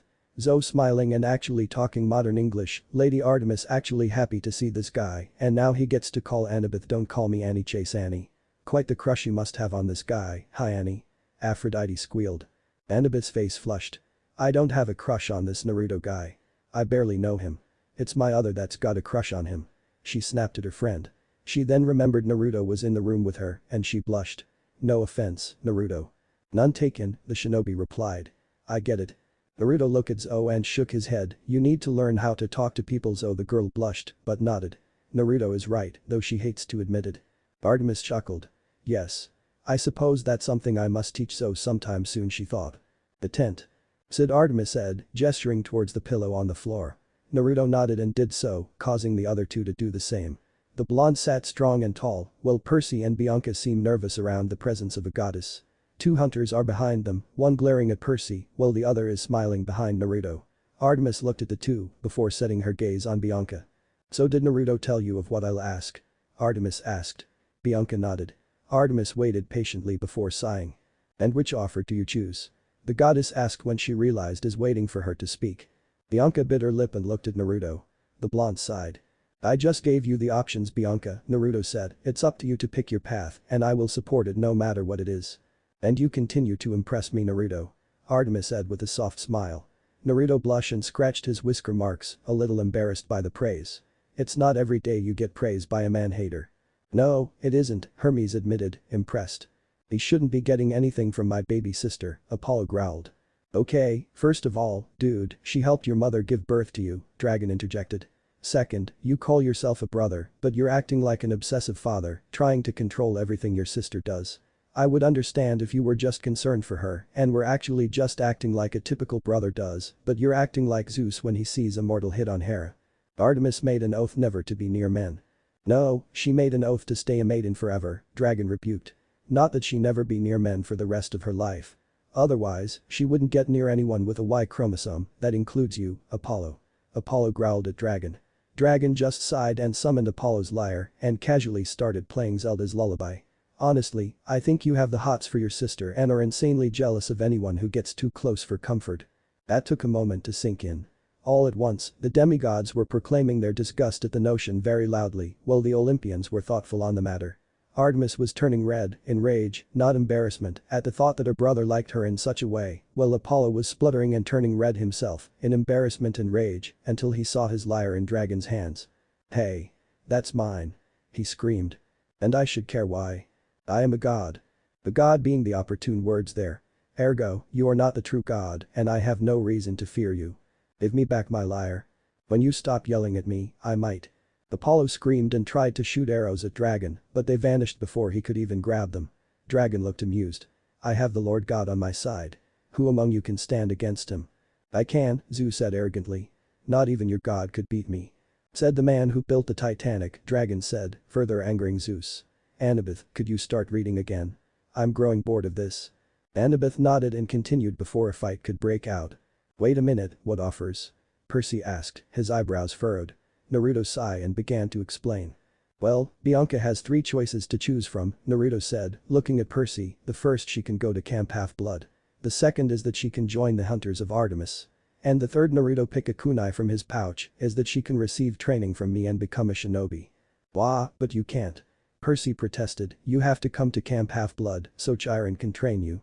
It's the only way you can learn to survive. Naruto gained a tick mark at that. Are you implying that I can't protect her, Jackson? Naruto interjected in an icy tone. Percy sighed resignedly. And this scene shows my more glorious failures at work and now I get to watch as a pretty boy ninja tries to sway Bianca to his side. Naiko didn't care if the other Naruto convinced Bianca to receive training from him. Just as long as she didn't go on that quest and stayed alive. Soundpiper spoke. What exactly happened to this Bianca? Annabeth, Percy, Thalia, and Naiko stiffened. In our reality, Annabeth explained, Bianca joined the hunt. And went on the quest to save Lady Artemis with Zoe, Percy, Grover and myself, Thalia continued. Shesh took something from Hephaestus's junkyard, Percy finished. That Hades figurine the other Naruto gave Naiko. We had to fight one of his failed animatronics, and Percy swallowed. She volunteered to stop the thing.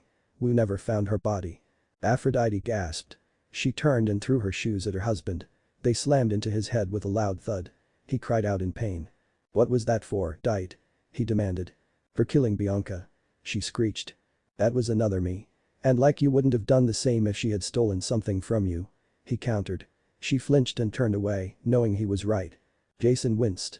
"I'm starting to see why you hate this point of your life, Jackson," he confessed. "And it only gets worse after Bianca's decision," Percy said. "You have no idea," Dragon thought. Percy ignored Naruto so he can get Bianca to join camp. "Bianca, camp is cool." Percy continued to say, "It's got Pegasus stable and sword fighting Aaron. I mean, what do you get by becoming his apprentice?" "Freedom and training," Naruto stated. "What?" Percy asked, confused.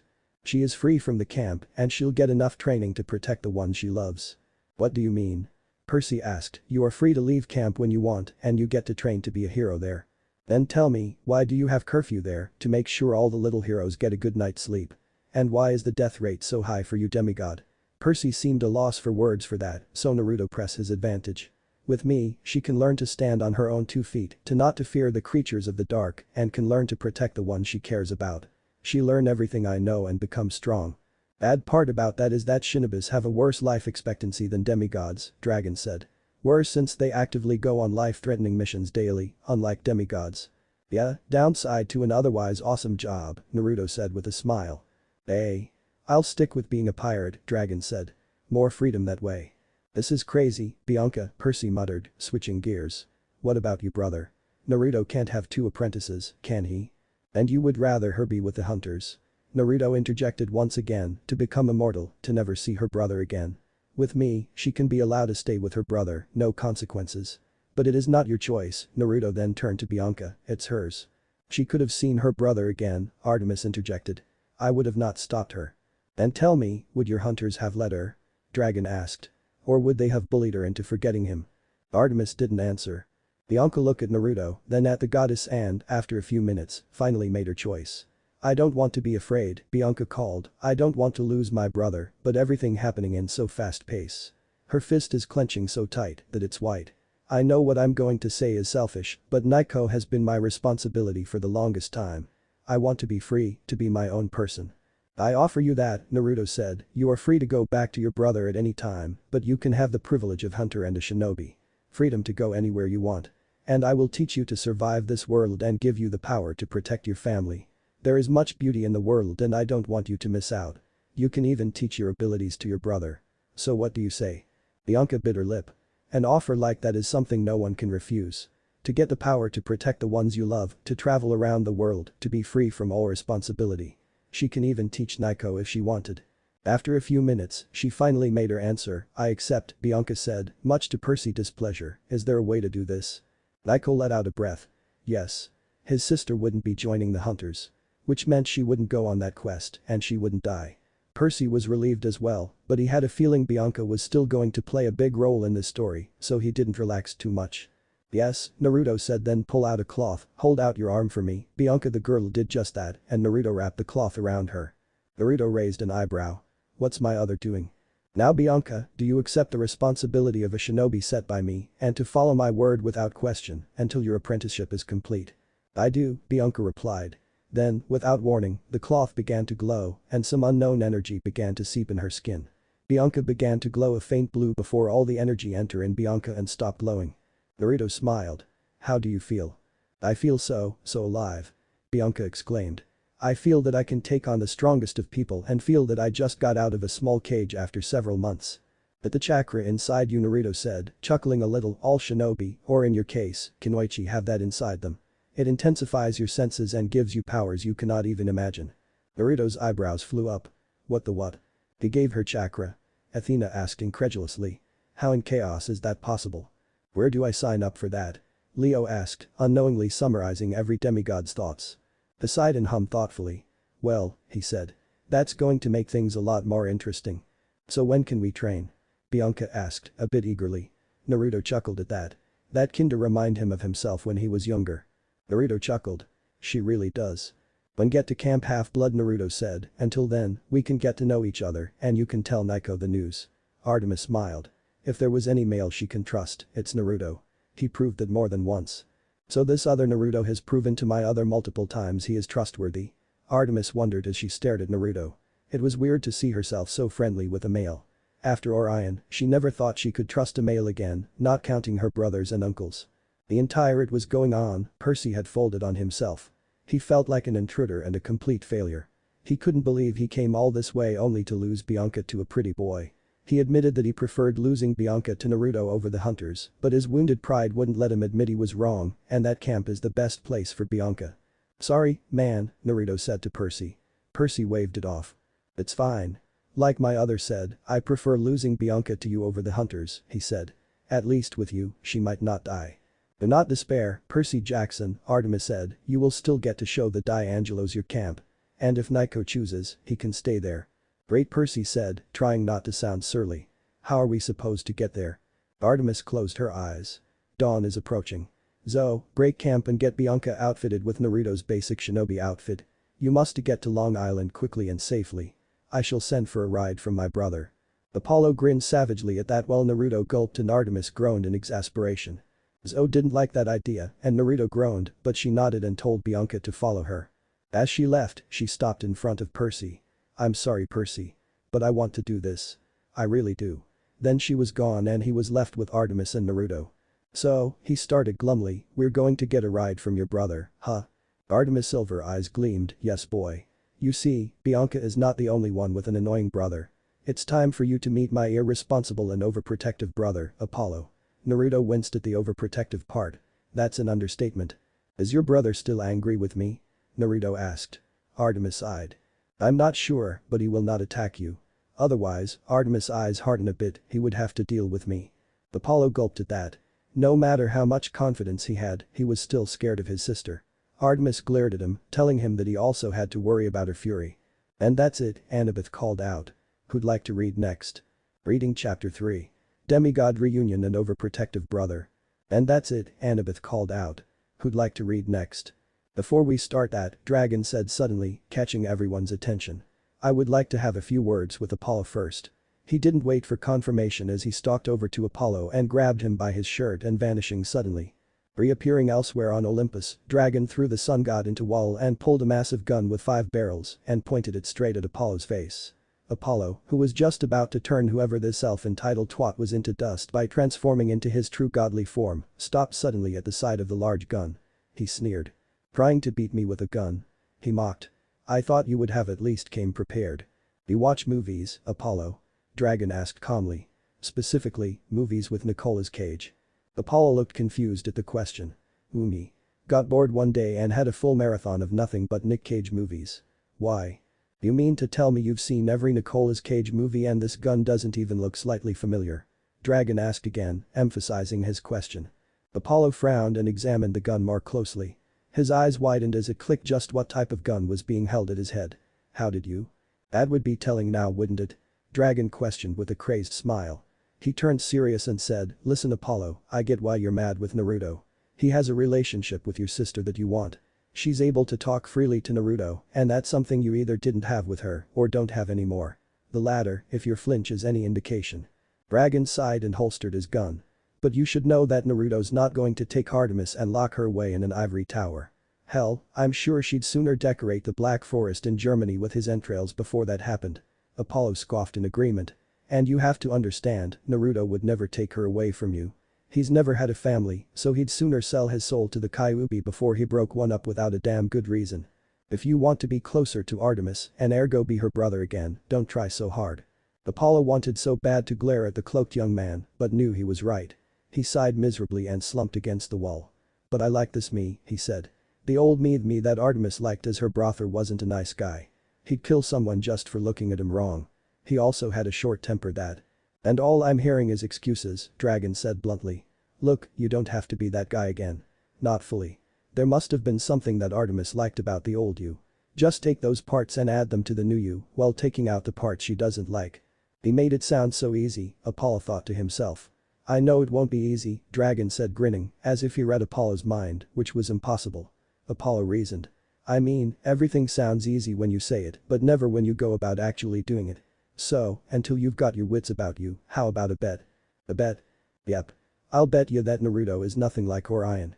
We'll conclude the bet at the end of the book, and if you're not satisfied with Naruto by the end of the book, I'll let you shoot me and Naruto with my little friend here. He patted the gun strapped to his back. Apollo looked at him in scrutiny. And if I am by the end of the book? Then I'm going to have you swear on the sticks that you'll at least make an effort to try and reconnect to your sister like we were just discussing. Apollo looked at his guy like he was crazy. Surely, he couldn't be serious. No. Sirius was Harry Potter's godfather. I'm Dragon King, Dragon deadpanned. Apollo staggered. Did you just read your mind? No. You're just predictable. God of truth and all. Apollo blinked at that before he started laughing. Yeah, I guess I am. He looked over at Dragon and said, alright. It's a bet. Dragon grinned as the two shook hands. Sealing the deal. Barry appeared in a flash.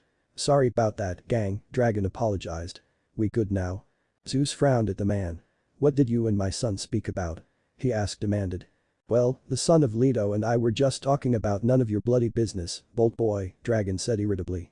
Now see here. So? You decided who's going to read next? Dragon asked the room, further angering Zeus. I will, Hephaestus said. Annabeth smiled and walked over and handed the book to her. She smiled gratefully and Annabeth moved back to her seat. Hestia opened the book up to the next chapter as Apollo and Dragon took their seats. Chapter 3. Demigod Reunion and Overprotective Brother, Hestia read. When Percy and Naruto walked out the tent, the blonde-haired boy was stopped by Annabeth. When he was in the tent, Annabeth was holding in a lot of emotion. Mainly wanting to see if that was really Naruto and hug her big brother to death. Now she got the chance and she's not gonna waste it. Thalia looked over at Annabeth with a sly look on her face. Are you sure you think of him as just your big brother Annie? She asked teasingly.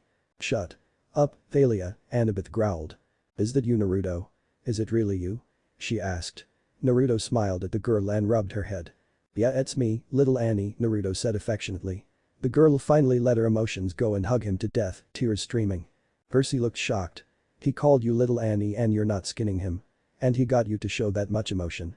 He asked Annabeth before he turned to Naruto and asked, will you teach me how you do that? Percy? Annabeth screeched, red-faced. Naruto laughed. Wish I could help you, he said, but I'm not sure how to do that myself. Shut up, you. Annabeth growled. Percy looked shocked. In the 2 or 3 years he knew Annabeth, he knew that she is a strong girl and would never show emotions like this to anyone. Plus, he felt something uncomfortable in his chest when he saw the two hugging like this. Oh. Aphrodite cooed. He's jealous. Percy winced. Oh, he didn't doubt it at all. Athena glared at Aphrodite, then at Percy, who shivered under the gaze. Odds, Naruto, Annabeth croaked out, burying her head in his shoulder, what happened? Everyone thought you were dead. What happened? Naruto asked. Jason shook his head. I don't know, but if you're making little Annie over there bawl like a baby, I'd assume it's something terrible. Annabeth turned and glared darkly at Jason. Don't call me little Annie again. Thalia's brother or not, I will gut you, she snarled. Jason paled. Thalia frowned and said, Percy, hit Annie upside the head. Percy looked at her. Why? Because she'll be less inclined to skin you and I'm pissed that she threatened my baby brother, she explained. Now hurry up and slap her for me. Do, and you'll be wishing I skinned you, Perseus Jackson, Annabeth threatened, unknowingly making her mother proud as Percy paled. Many things Annie, Naruto said, looking at her grey orbs, I'll tell you and Thalia-chan when we get back to camp and settle in. At that, Annabeth conceded and hugged him harder, I miss you Naruto. I missed you too little Annie. When this was happening, the hunters and Percy was looking at Thalia as she approached the boy. Annabeth moved aside and the two stared at one another. Hey Thalia-chan, Naruto said warmly. I miss you as well. And just like that, Thalia slapped Naruto. Oh come on. Naruto ranted. What is it with girls and slapping me? Problems, Naruto? Dragon asked in amusement. Every girl I've ever met has slapped me. What the hell is that all about? And I don't even know this one. Naruto continued in fury, turning away from the screen in anger. Apollo looked at Naruto curiously. Dragon laughed. Your luck must be worse than I thought. You idiot. Thalia yelled, tears streaming in her eyes. Where were you? Why didn't you contact us? We all thought you died. Naruto sighed, a built of guilt inside him. He even has Thalia crying. Naiko shouted. Is there no limit to this guy? Naruto looked uncomfortable. He really couldn't say it was nothing because he didn't know if it was. Not to mention Thalia gave off a mess with me and I'll shove a lightning bolt up your ass vibe. He didn't want to say anything that might piss her off. I had to do some things Thalia-chan, Naruto sighed. I was in other places, rescuing other demigods and doing other missions. I tell you when we get settled into camp, but trust me, you like what I have to tell you.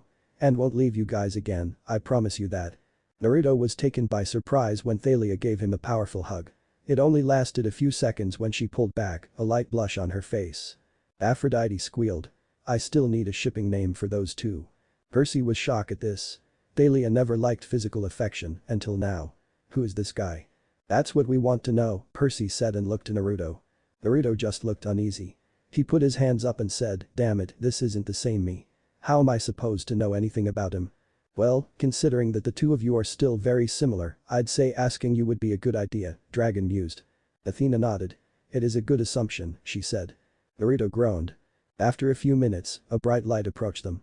Artemis lifted her arm up to protect her eyes, and everyone else turned their eyes away. When the light dimmed, the gathered demigods and hunters saw a young man with sandy blonde hair next to a red convertible Maserati spider. Percy pouted. My car Annabeth giggled at him. He looked so much younger when he pouted like that. Dang. That's what I call a hot ride, Leo joked, earning a groan from Piper and a laugh from Naruto, though he wondered just what a Maserati spider was. The man was grinning brightly until he caught the sight of Naruto. The smile fell and Apollo glared at him like he's the bastard Orion. Naruto groaned. Why did Apollo hate him? You're closer to my sister than I am, Apollo thought bitterly as he stared at the book intently. It hurt knowing someone was closer to his sister than he was nowadays. Hey Artie, what is he doing here? Apollo said in a not so cheerful voice.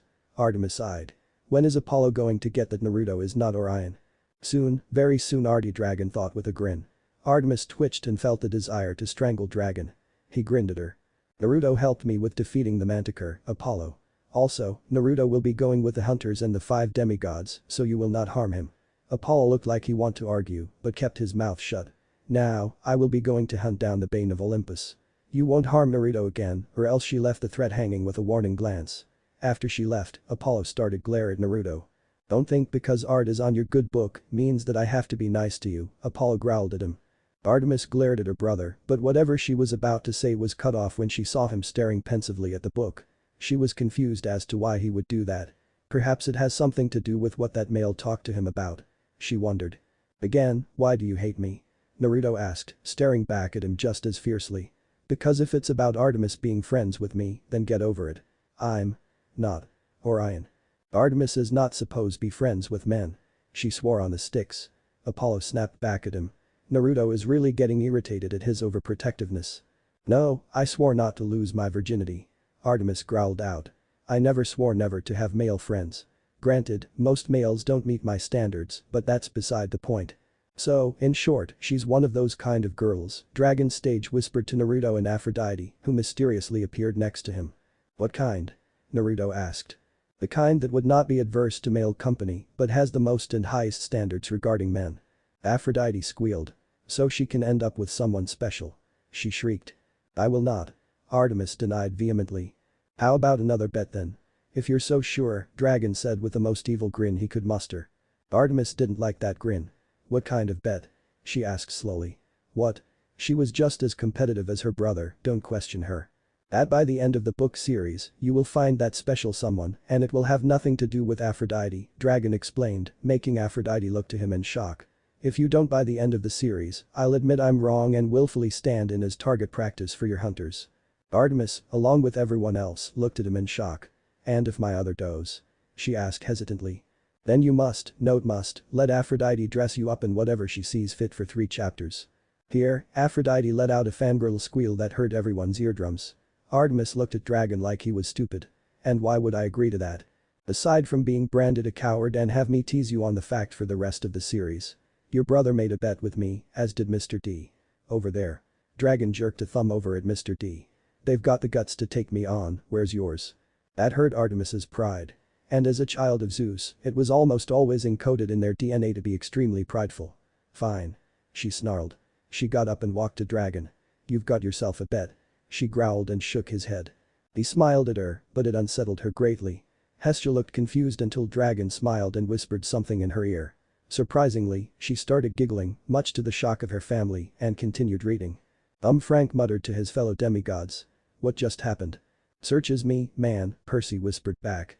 Did he just somehow trick Artemis into making a bet with him? Jason asked quietly. I think he did, Nico mumbled. Huh. Leo looked impressed. Sneaky bastard. Very sneaky, indeed, Ares mused quietly to himself with a grin. This reading thing may have been boring as hell, but watching everyone's interactions was definitely worth the bleeding ears. No, Artemis swore not to lose her virginity. Naruto retorted. She didn't swear that couldn't make friends with a male. Also, it isn't your choice of who she will make friends with. It's her. So back off Apollo. Apollo looked he was about to say something, but stopped himself and went to talk to Percy and Thalia, who are looking at the scene in shock, along with the other demigods. The only who aren't are the hunters, since they saw this before. How often must that have happened for Artemis's hunters not to bat an eyelash? Persephone asked. I'm more interested in seeing how he met her hunters, Hermes commented. Can you imagine the awkwardness that must have been? That would be hilarious to watch. I assume a lot of arrows were used in that meeting, Poseidon said with an amused chuckle. Naruto walked in the forest, away from the others, before making a whistling tune. He waited for a moment before a snowy white owl came from the forest and landed on his shoulder. You see, being a champion of Athena has its benefit. For example, you can summon any owl whenever you want. Your brain can process things faster than it usually does. You can come up with battle strategy with a blink in the eye and like a child of Athena and you have a eidetic memory. So Naruto remembers everything from when he was 13 to the present. Athena nodded at the description. Percy looked to Annabeth and whispered, just how do I become your mother's champion, wise girl? I think that might help her hate me less. Annabeth rolled her eyes. Demeter smiled. Glad to see that young man is eating his cereal. She said. Your head is full of cereal, Hades mumbled, making Persephone shake her head in exasperation. I need you to watch Artemis, Naruto said to the owl. Make sure she's okay. If something happens, report to me as quick as you can. The owl nodded and flew in the night sky. After the owl left, Naruto went back with the others. Artemis felt something akin to happiness that someone was concerned about her well-being, but mostly it was outweighed by her irritation that this male thought she needed to be watched out for. The bus. After an argument from Apollo, Naruto is now on the front wheel to save Thalia from driving. See, when Naruto was with Annabeth, Luke and Thalia, he found out that the daughter of Zeus is afraid of heights. He found that out when they had to jump off a high-story cliff. Many of the Olympians looked at Thalia in shock. You're afraid of heights? Apollo asked incredulously. Thalia looked uncomfortable, embarrassed, and downright angry that her secret was exposed like that. But she nodded curtly. Annabeth and Percy smiled sympathetically at her and squeezed her shoulders reassuringly. She smiled at them. How can the demigod daughter of Zeus be afraid of heights? Ares shouted. Not everyone is the same, Dragon said. That includes what they fear. Everyone has their own fears. Annabeth shuddered at that, thinking of spiders. Percy thought about all his friends and family being in danger and he couldn't save them and winced. The other demigods either winced or shuddered as they thought of their fears. While he was driving, the demigods are talking in the back. Okay, spill it, Percy demanded. How do you guys know Naruto? When did you meet? The son of Poseidon wanted answer and he gonna get it now. And, you're determined, aren't you? Hermes questioned. Percy winced. Seems that way. Annabeth sighed. Percy isn't gonna let it go so she might as well tell him. Okay Percy. We'll tell you. She finally conceded, with Thalia nodding in agreement. Thalia started first, okay, you know that me, Annabeth and Luke were fighting together before went to Camp Half-Blood right? Percy nodded. Well, what we didn't tell you was that Naruto was with us too. He helped us survive most of the monsters we've encountered. Annabeth nodded, yeah. He found me first at Washington, D.C. He protected from monsters and kept me safe. She looked down on the floor, a tear falling down from her face. He was like a big brother to me. She don't want to mention that she have a crush on him. Thalia started again. Then, a few months later, he run into me and Luke when he was fighting the Minotaur. So for months it was me, Luke, Annabeth, and Naruto. Thalia then looked at Naruto, her eyes filled with gratitude and a bit of admiration. He also saved my life, she whispered. Thalia's eyes widened, as did Percy's, Annabeth's, and Jason's, as Aphrodite squealed loudly. Piper, well interested, groaned at her mother's enthusiasm. Zeus looked at Naruto in a more positive light. He saved his daughter. Okay, maybe he wasn't too bad. Flashback. Thalia, Luke, Annabeth, Grover and Naruto are running from a group of monsters. The monsters consist of hellhounds, Cyclops, the three Furies, and many, many more. The group kept running and running until one of the Furies, Alecto, used her whip to grab Thalia's ankle and pull her down. The others stopped running and saw what happening. Annabeth and Thalia's eyes widened. This was when Thalia was turned into a tree. Zeus also winced at the scene and turned to glare at his brother. Hades didn't waver. Now. Kill her. Alecto screeched to her sisters. The other two got their claws and went for the kill. Thalia tried to claw away the whip desperately, but it no good. Alecto got a good grip on her. She saw the two furies descending on her and she closed her eyes, waiting for the pain. She waited for a minute. Then two. Finally, she opened her eyes to see why she doesn't feel any pain when she saw Naruto with his axe in hand and golden dust. Awesome. Ares shouted, a bowl of popcorn appearing in his hands. While I don't share my brother's enthusiasm, I will admit that taking out two furies at once like that, Athena praised. Hephaestus beamed with pride at his son's accomplishment. Naruto was simply shrugging, honestly thinking it was no big deal. If you think you're gonna kill my friend, think again. Naruto growled out to Alecto then turned to Grover. Grover, grab Thalia now. I'll catch up to you. Grover looked like he was about to argue, but one stern look from Naruto got him to pick up Thalia and run with Luke, who was holding Annabeth to keep her going to Naruto. Thalia and Annabeth tried to struggle under the demigod and the satyr's grip but didn't have the strength to do it and could only watch hear what's happening. Naruto looked at the army of monsters. There was no fear, no hesitation in his eyes. Just pure determination. To protect his friends, even it meant his death. Ooh. I'm liking this guy more and more. Ares commented, conjuring up a large soda. Naruto leaned forward in interest, wanting to see the skills his other had. So without a word, he charged at the army. He swung his axe at the leg of the Cyclops, causing it to fall down on a group of hounds. After that hellhound after hellhound jumped up to chop the shoulder of another Cyclops. He dodged a claw from Alecto, then swung his axe down on a snake. He kept chopping monster after monster until Alecto whipped on the leg, making him hiss in pain and fall down. Many of the demigods, mainly Annabeth and Thalia, gasped in shock, thinking Naruto might get killed, and the Olympians were sitting on the edge of their seats as well. Hephaestus just chuckled quietly, knowing that losing his leg wouldn't mean Naruto was out for the count. Athena looked concerned herself but was confident in Naruto's skills. Naruto just frowned. Lucky hit, hag. Naruto looked to where the group to see there at the edge of the camp. Annabeth is crying, trying to reach him well in Luke's arm, and Thalia is weakly doing the same. But most of her stamina is gone and she got an injury to the leg, meaning that she couldn't run to him. Naruto heard a cackle, making him turn to Alecto and the horde of remaining monsters. Any last word, demigod? Alecto said with a smirk. Naruto smirked back, making a lot of monsters uneasy. Just one, Hirshin. Hephaestus cackled, his voice a low, deep rumbling sound resonating from his chest. Classic. Naruto disappeared in a flash of yellow, only to appear in front of the camp border. The monsters were confused for a moment, then head keep falling off, bodies separating, and limbs getting capacitated. All the monsters were gone, including Alecto. Annabeth, Thalia, Luke, and Grover stare at the scene in shock. Naruto walk over to the borderline of Camp Half-Blood and put a silver box on a tree. Suddenly, a shield erupted from it, surrounding the camp and its border. It stopped once it reached the end. Flashback ended. And it's good. Ares shouted, jumping out of his seat. He turned to Hephaestus and said, if that's what your kid can do to a bunch of monsters, what can it do in your calloused hands, cripple? I gotta know. Oh, nothing too special, Hephaestus smirked. But I did take out an entire army battalion with that jutsu.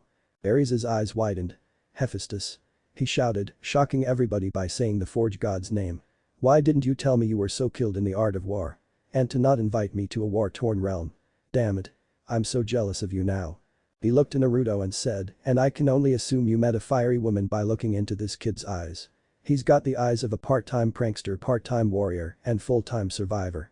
A very deadly triple threat, if you ask me. Everyone looked at Ares in shock. Hera, however, smiled slightly. She was happy her sons were getting along, if only slightly. Perhaps the shinobi demigod was worth something after all. Hephaestus looked to his brother in confusion before mulling over something in his head. He shook his head and said, well, you're right about Naruto's mother being a fiery woman, Ares. Even had the hair to prove it. Chaos, I still find myself wondering why she married a man like me. This only seemed to amuse Ares more. He laughed. A fiery redeed. Oh, I'm going to need details, good brother. This girl must have been something. The best, Hephaestus smiled. And her temper was legendary. She was known as the red hot-blooded habanero. Ares laughed. Hera, however, was shocked. Hephaestus's son that was born in the elemental nations wasn't born out of wedlock. She sent a discreet look to the kid in question. That certainly was a point in the kid's favor. Aphrodite frowned, however. While she certainly understood and didn't mind Hephaestus marrying another woman and talking so highly of her matter slightly jealous. But she supposed she deserved it after she had cheated on him so much and sometimes right in his face. Wow, I'm actually starting to respect you again, brother. The god of war grinned. We're going to have to talk later. No way, I'm passing up not going to the elemental nations any longer. Sure, Hephaestus said slowly, still not sure about Ares respecting him yet. Zeus stood and walked over to Naruto as the two talked. He stopped in front of him and said, "I must thank you, young man. For saving my daughter."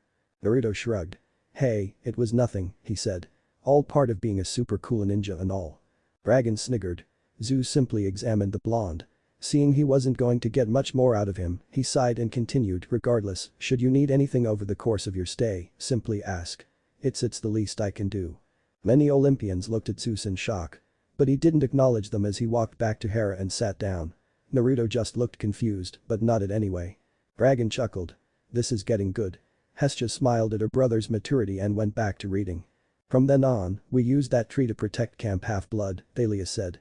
"It made out of godly energy and ichor, courtesy of Hephaestus. It burned up monsters into oblivion if they ever try to enter." Percy looked at Naruto with different emotion, from shock to a little admiration. The teen protected his friends from certain death, the risk of his own death. He made a wall of fire that protected the demigods for many years. But he still got one more question. If he was at camp, where was he for the 2 years I was at camp? Annabeth was about to answer until they felt a rumble on the bus. The demigods and hunters look around the bus until they felt another rumble. Suddenly, they heard an explosion at the left side of them and some let out a scream of surprise fear. "As always," Percy groaned. "Curse his bad luck." "What the heck?" Naruto yelled. He looked in the rear-view mirror to see a large white bird behind them. On the bird is a man with blonde hair made into a ponytail. Bangs on his right eye while the left got makeup under it. He's wearing a robe that Naruto is all too familiar with. Naruto growled. "Akatsuki." "Red Dawn." Apollo translated. "What's up with them?" "You're about to find out," was the shinobi's only reply. "The Akatsuki." Naruto hissed out. He then saw the blonde hair man throw something and Naruto maneuver away from it just in time to see it explode. "Who is that, Whiskers?" Thalia yelled out from her seat. Naruto dodged another of those bombs and gave her the quick version. "He is one of the Akatsuki. An S-rank ninja from my world. They're extremely dangerous and their goals are to collect all of the tailed beasts." He moved away from another bomb, making a few people scream. Thalia clutched her seat tightly, her phobia acting up while others hang on to dear life. Thalia looked green as she watched her other cling to her seat like a lifeline. "Why do they want to collect the tailed beasts?" Athena asked with a frown. "I don't know that. Iro-Sennin only knew that they want them," Naruto explained. Zeus was also frowning. Maybe it was paranoia, but that goal was worrisome for a lot of reasons. "Hang on people." Naruto called out. Naruto then flipped a switch, making the bus change into something else. The bus shape turned circular, wings spread out of the sides. The inside changed as well, and the front changed into a pilot seat. The front slowly turned sharp and 2 windows spread on top. The color also changed into black. The bus changed into a jet. "What's a jet?" Naruto asked. The demigods looked shocked for a moment before they realized that he didn't have those in his world. "Someone will explain it to you when we have a break," Dragon told Naruto, who nodded gratefully. Naruto flew the jet up and flew it over the bird. He then went behind and got 2 guns out of the bottom. "Okay birdie, eat bronze bullets." Naruto started shooting, but the man came prepared. He sent out tons of spiders, protecting him and his ride from the bullets. The blonde then turned around and sent out dozens of birds. Naruto shoot them easily, but the man kept sending more and more. Naruto gritted his teeth in frustration and turned to the others. "Jackson, Annabeth, I need you two to control the guns while I drive." The two didn't argue and did just that. This is looking suspiciously like the Star Wars scene where Han and Luke go to the guns while Chewie drives the Millennium Falcon, Hermes mused. The son of Poseidon and the daughter of Athena went to the copilot seat and started shooting bird after bird, making them explode. Naruto then opened a red button and a missile shot out from the cargo hold. The man's eyes widened and he moved away, but it was too late. The rocket exploded and the man was forced to retreat from his ride. Ares cackled. "Can you dodge a rocket, bomber man?" Naruto then sighed in relief. They lost the Akatsuki member, that's good. Naruto turned around to see a lot of people looking at him. "That was awesome." Naiko shouted out and Percy was in agreement, although many tried to stop their heart from racing after that experience, Thalia especially. Percy smirked over to Naiko, who smirked back. Despite the bad blood between them at the moment, they had to appreciate the wild ride. "Never," Thalia said, looking very green. "That's never happening." Jason looked concerned for his sister. "You okay, Thalia?" "Yeah," she said. "Just so realistic." "I don't blame you," Piper said. "That looked like a wild ride. One she didn't want to be on." Naruto chuckled and flew the rest of the way. But something tells him that it wasn't the last time he saw the man. He should prepare when he get back to camp. Right now, he should enjoy the flight and get to Southern Island soon. And that's the end of this chapter, Hephaestus said. Who would like to read next? Reading chapter 4. Naruto at camp. Mr. D will read next, Dragon said, an evil grin on his face. The others looked at him in bewilderment. Mr. D, however, narrowed his eyes at the cloaked figure. And why should I? Mr. D asked snidely. Because this chapter pertains to our bet, Dragon told him. That caught everyone's interest. Mr. D snorted. Yeah, sure, why not? Maybe now he can have some wine. Oh. And before you start, you cannot mispronounce anyone's names, buddy, Dragon added. Why? Mr. D narrowed his eyes. Because if you do, I'm shooting you with this, he explained and pulled out the gun he threatened Apollo with. Everyone was wondering what was so special about the gun until Hermes gasped in shock. Dragon turned to him with a smile. Something wrong, Hermes. How he breathed in shock. Did you get your hands on the god killer? I just walked in and took it, the cloaked man said with a grin. What are you guys talking about? Percy asked. And what's up with that gun? Dragon grinned at the son of Poseidon. This is the God Killer, a powerful hand cannon from the Nicolas Cage movie Drive Angry, which I don't recommend to anyone. Basically, anyone shot with this gun will cease to exist. It literally destroys your body and soul at once. Everyone paled at the power of the weapon. Zeus couldn't even say anything because he was afraid Dragon might shoot him with it if he uttered a word.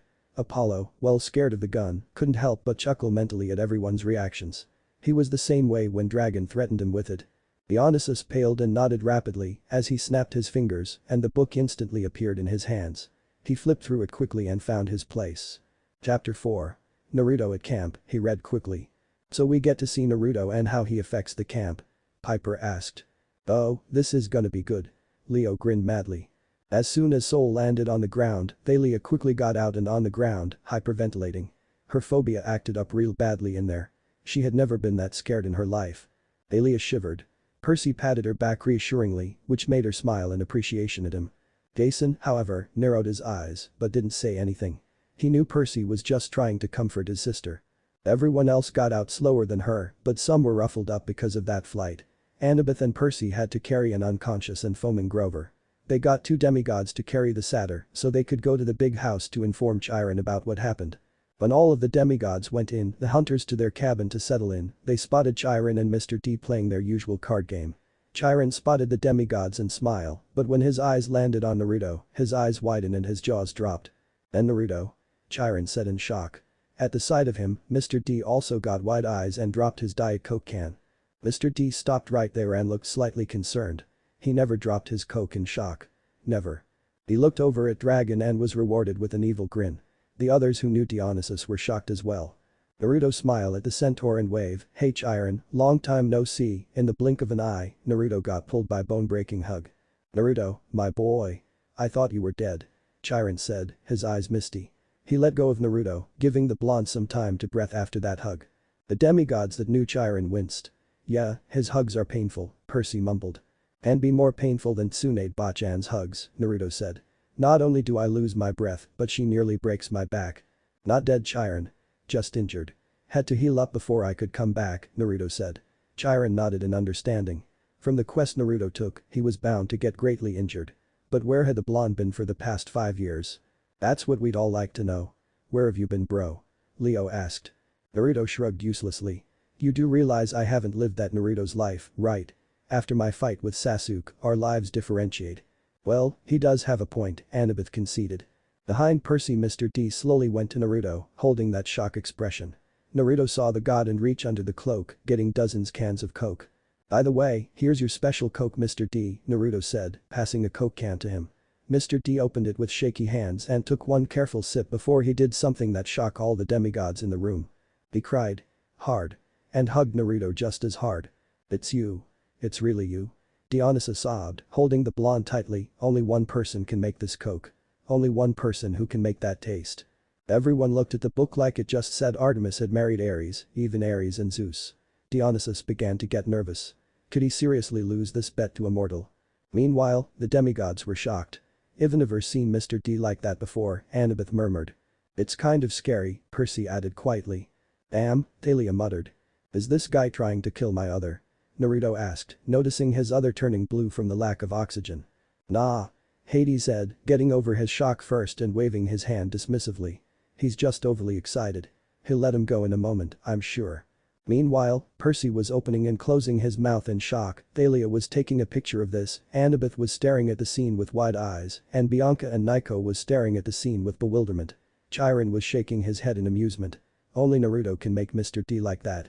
That does sound like something we do, Thalia said grinning. Naruto, while still being hugged, was slowly turning blue and losing oxygen. Dionysus finally noticed what he was doing and let go of the blonde and disappeared with the coke. Everyone blinked for a bit before Chiron spoke up, well, moving on then. He then turned to Bianca and Nico, seeing two new demigods here, I assume you completed the mission. Yeah, about that Percy began. What's wrong? Chiron asked. Percy was about to speak, but Naruto beat him, I'm training Bianca to be a shinobi. Naruto said, I saw potential in her and decided that she could be trained. So she's being trained to become a shinobi, Chiron said, I can see no better training, especially since she's being trained by Naruto. But Chiron. Percy, Chiron interjected calmly, you need to learn that there are many paths that can be taken. Bianca chose her own path. Percy sighed. He should stop taking it so personally. Percy sighed as well. Yeah, you really should, other me. Frank was frowning. Did this Luke destroy your trust that badly? Percy nodded. Hazel thought of something. Is that why you didn't trust Octavian when you first met him? That, and the fact that he reminded me a lot of Luke. Jason grimaced. After that, they informed Chiron about their quest. By the end, Chiron was frowning. Well, this is troubling news, Chiron said, but it's best to leave this in Artemis's hand. Hunting is in her nature. Now, let's talk about one more thing, Chiron turned to Naruto, should I gather the counselors so you can explain where you went? Naruto nodded. Chiron got up and galloped out of the big house to get the other counselors, leaving the demigods over here. 18 minutes later. Naruto was showing Bianca the different kind of weapons shinobi use, Grover is playing Mythomagic with Nico, and Annabeth and Thalia talk to Percy about their past adventure with Naruto. Speaking of which, Percy doesn't know what to think about the blonde. On one hand, Annabeth, Grover, Chiron and Thalia are friends with the blonde. On the other hand, he nearly crushed his jaws when they first met. But now, he's a lot friendlier. Can the blonde be trusted or is he like Luke? His thoughts were interrupted when he heard the door open. He turned in time to see Selena and Katie jump on Naruto and hug him just as hard as Dionysus had. Naruto. Okay, who doesn't know the blonde? That shocked the others. So he's led a lot of our friends to Camp Half-Blood, has he? Annabeth asked, stunned. Artemis was wondering just who was the blonde. Naruto hugged the girls back with equal force. Seeing the blonde again made them cry in his shoulders, but the blonde just whispered to them and comforted them. They haven't seen him for years, just like the others. Hey girls, I miss you, Naruto said in a warm voice. That only made the girls cry harder until they got off of him. Naruto turned to the door to see Charles, Clarice, and the Stoles. Why are the girls crying? Was my other really that important? Naruto asked. Aphrodite, however, looked at the blonde slyly. Looks like the son of Hephaestus was well on his way of having a harem. She squealed mentally at the thought. Charles, it's been a long time, Naruto said, shaking the black man's hand firmly. Charles shook his hand just as firmly and smiled at his stepbrother. But it had Naruto. The whole camp misses you, it was true. When he was injured, the whole camp was in a state of depression, thinking that he was dead. The ones that were hit the most were Annabeth, Thalia, Grover, Clarice, Katie, Selena, Charles, the Stoles, and Dionysus. Annabeth hardened her emotion during those times, Thalia did as well, Grover kept losing confidence over the years, Clarice hid under a tough girl attitude, Katie focused on growing strawberries and rarely did anything else, Selena cried in her pillow during the nights, Charles focused on most of Naruto's project to honor his brother, the Stoles hid their depression with pranks, and Dionysus tried to drink himself out of depression. Which barely worked. Will the shocks never end? Percy exclaimed. Poseidon looked amused. A demigod that Dionysus liked enough to try and drink himself into a depression. That's a severe change, he mused. Dionysus was very concerned that he'd lose the bet he made with Dragon now. The others at camp. I think it's a pretty accurate portrayal, Piper supplied. That was how every Yoni except Charles and Cyllene acted when Percy was missing. That made Percy wince. It wasn't like he wanted to be taken away from Camp Half-Blood, but knowing that his absence made everyone hurt was made him even more upset. Naruto flinched a little, but recovered, well, I'm here now, and I'm not planning on getting injured again or killed anytime soon. That's a promise. Charles smiled at that. If Naruto make a promise, he does his best to keep it. No matter what. The blonde then turned to the sons of Hermes and grinned. Hey Travis. Hey Connor. Have you done any pranks lately? The Stoles grinned and gave him a list of pranks they did. Naruto look at them and laugh when he read half the page. You're real geniuses you two. Perhaps when I settle down here, we can start planning together. The stoles hop up and down excitedly. Naruto told them stories of his achievement. He once painted his village national monument in full view, wearing an orange kill me jumpsuit just to put salt on the wound. So they have a right to admire the blonde. To be working with him is any prankster's dream. Seriously? Hermes jumped up excitedly. Naruto just grinned and nodded. I must see this. Dragon smirked and clicked a button on a remote. The screen flickered before showing a mountain range that looked similar to Mount Rushmore, but of the 4 Hokages with paint all over the faces. Everyone laughed. Hephaestus looked very amused. You definitely took after your mother, he said. Naruto looked to him sharply. Wait. My mom was a prankster. The best to grace Konoha. Hephaestus smiled. I definitely need to meet her now. Ares laughed. All of the demigods that knew of the Stoles and Naruto reputation felt shivers up their spine. The only one who didn't know is Percy, Nico, and Bianca. Naruto then turned to Claris and walked to her. Claris walked to him as well. Finally, when they got to arm's length, Claris let her emotions control her a little and hugged the blonde, a few tears coming out. I miss you Whiskers, Claris said. Naruto smiled and hugged her back. Only Thalia and Claris ever call him Whiskers. Miss you too, Clary-chan. Naruto responded back. Claris' heart flutter, hearing her name again. In the background, Percy's jaws dropped. This week is becoming more shocking. And he's seeing something that he thought he would never see. Claris hugging and showing emotion. Clarissa hugging and showing emotion. Percy muttered in a daze. Percy? Nico asked. Are you okay? Brain does not compute contradictory, Percy muttered robotically. Annabeth rolled her eyes at Percy melodramatics. But still, seeing Claris in such a state was shocking to any who didn't know she could be like that. After that intimate, Claris let go and glared at everyone. If any one of you ever mention this, I'll cut your private parts and hang them on my wall. Many of them pale and cover their precious parts, except Naruto, Annabeth, Charles, and Thalia. Percy relaxed a bit. Okay. That's the Claris I know. That's my girl, Ares said proudly. Well, he didn't like her showing such emotions. He let it slide because there was something about this blonde guy he liked. Plus, the threat was acceptable. I see you got that henge on, Naruto said, grinning. Claris smiled and enveloped herself in a puff of smoke. When the smoke cleared, Percy's jaws dropped. Claris was not the burly girl he saw. In her place was a girl with crimson red hair, heart-shaped face, and a more cute but strong figure, and hard purple eyes. And just like that, Percy shut down again. His jaw dropped, just like his others, and spluttered incoherently. Nico, Jason, Thalia, Annabeth, Leo, and Piper all followed suit. Hazel and Frank, not having met the girl before, were just shocked and wondering what of their friends acting this way. Naruto thought the girl looked very beautiful, but wondered why she hid it under a henge. The Olympians were in shock. Died. Did you bless my daughter or something? Ares asked, his glasses slipping off his head. Aphrodite shook her head. No, I haven't. That wasn't from a blessing. She could tell. It was Claris's own beauty. But she knew the headstrong daughter of Ares in this reality wasn't as beautiful as the one they were seeing. So that is one of the biggest differences here than in our world. Naruto grinned at her, making the girl blush. During those years, she used this disguise so no guy would try to take advantage of her. Especially her siblings, since they would try to rape her even if they're siblings. She also turned into a tough girl, so she would gain respect from everyone. Now, she doesn't have to use the henge anymore. Knowing the Ares cabin as well as I do, that doesn't surprise me one bit, Percy growled angrily. If ever I meet one of those guys, I'm shoving a Rasengan where the sun don't shine, Naruto growled as well. He knew very well what it was like to have to hide a part of yourself because of people like that. What are you saying about my kids, punks?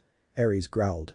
Nothing that isn't true and appropriate punishments for your kids, Dragon said frowning. And don't bother with some lame, half-assed excuse.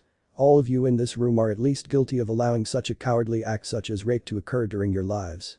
Hell, some of you have even committed a crime. We have never condoned rape. Athena denied, aghast. Oh? Dragon raised an eyebrow. Exhibit A. Medusa, one of your virgin priestesses, was raped in your temple by Poseidon, and what do? Not comfort her, not go after her rapist, you punish her by turning into one of the most recognizable monsters in Greek history. She was dating Poseidon. She deserved to be punished. Athena screeched. No. She wasn't. I've heard that if you tell someone a lie long enough that they eventually believe it to be truth, but this is seriously overboard. Athena was about to strike down the cloaked man, but he snapped his fingers and she was thrown back into her seat. He glared at her. Whether you like it or not, you condone the rape of Medusa. Athena glared at him, but he simply glared back at her. Annabeth, however, was staring at the scene in horror. Was Dragon right?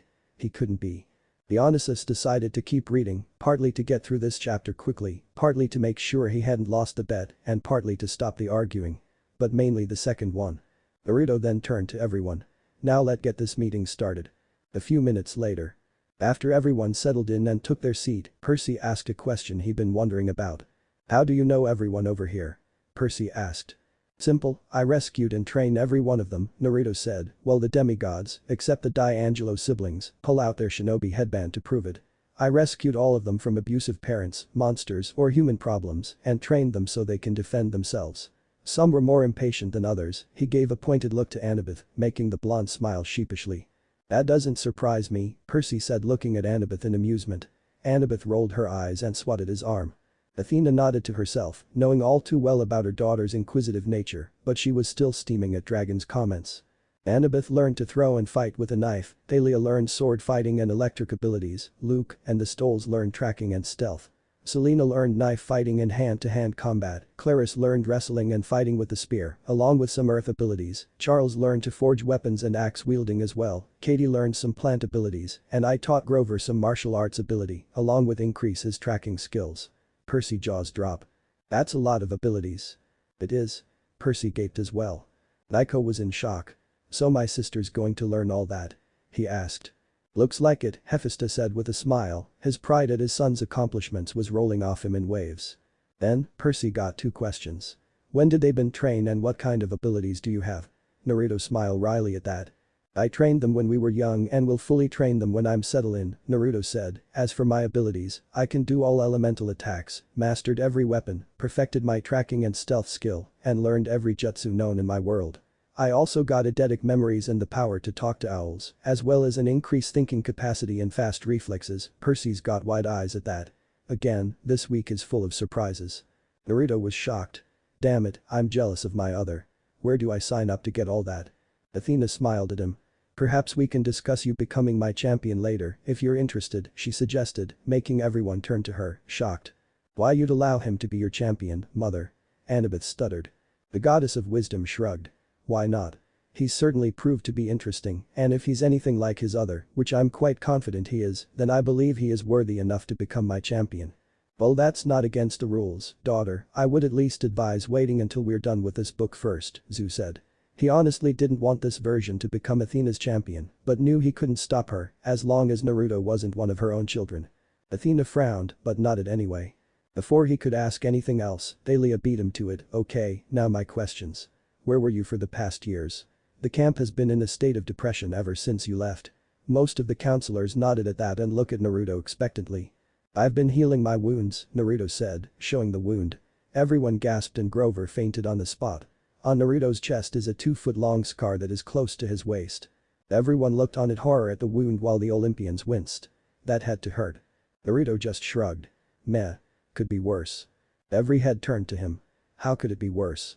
Hazel demanded. I've had a guy shove an electrically charged fist through my chest was, Naruto deadpanned. Everyone paled. Hephaestus growled. Damn, that Uchiha was just like his father Fugaku. The wound needed serious attention, and that wasn't the only injury. After that, I've been doing jobs for Athena. Rescuing demigods and killing monsters, including Arachne. Ah. Another one of Athena's greatest failures. Dragon said in faux grandeur. Now Athena was enraged. Oh? She said calmly, but everyone heard her carefully veiled anger. And just how is Arachne considered one of my greatest failures? Dragon wasn't intimidated. Well, depending on which form of the myth you look at, it all ends the same. You let your hubris get the better of you when Arachne was clearly the better weaver. Either way, she either became depressed or killed herself because you ruined the only thing she was good at and you turned her into a spider out of pity. Dragon leveled a sinister grin at the wisdom goddess and said, it proves you aren't all that wise, my dear girl. Because she apparently didn't like that too much and cursed your kids to forever fear hers. He looked at Annabeth and continued, it's because of your mother, you scream at even the tiniest spiders. Annabeth shook her head wildly. No. She wouldn't listen to him. She wouldn't. Well, he's not far off on either observation, Poseidon murmured. He was bummed ever since Dragon mentioned Medusa. He knew what he did to her, and now, he regretted it. He hated it more, however, when Athena would tell that Medusa was dating him. He knew he was wrong, yes, but at least he would admit it. Everyone gasped and Annabeth whimpered in fear. Arachne is well known to the demigods, especially Athena's cabin. Speaking of demigods, Thalia, I will need to talk to you. Thalia looked curious and nodded. Okay, any more questions? Charles raised his hands. Yeah, when will you train us? Charles asked everyone silent question. Tomorrow, starting in the morning, Naruto said. Then grinned evilly at everyone, be warned though, if you think my training on the road is bad and then prepare for the torture I will unleash on you. Many people shivered and some even whimpered. Naruto's training is the worst. You would come out with better training, but with a lot of aching muscles. They're in for torture tomorrow. The demigods were beginning to get scared. Why you? Frank stuttered and turned to Naruto. You're not like that, are you? Naruto just chuckled evilly. Hephaestus's face was blank. That's my boy, he said in pride. Shinobi training. Ares cheered and suddenly was standing in his seat, dressed like a stereotypical ninja with a tanto in his hands. Artemis groaned. What a child, she muttered. She turned to her brother and noticed he and Hermes were dressed the same. Apollo was standing in his seat, his hands pressed together in the ram symbol, while Hermes was hovering above his seat in a ninja jump. Both were blinking blankly at her. She groaned again. I'm surrounded by idiots. Annabeth asked the next question, how do you know the hunters? I met them at California when I was rescuing a few women from a bunch of rapists, Naruto said. They were impressed with me, especially since I brutally killed those bastards. That caught Artemis's attention. Really now? How'd he kill them? How did you kill them?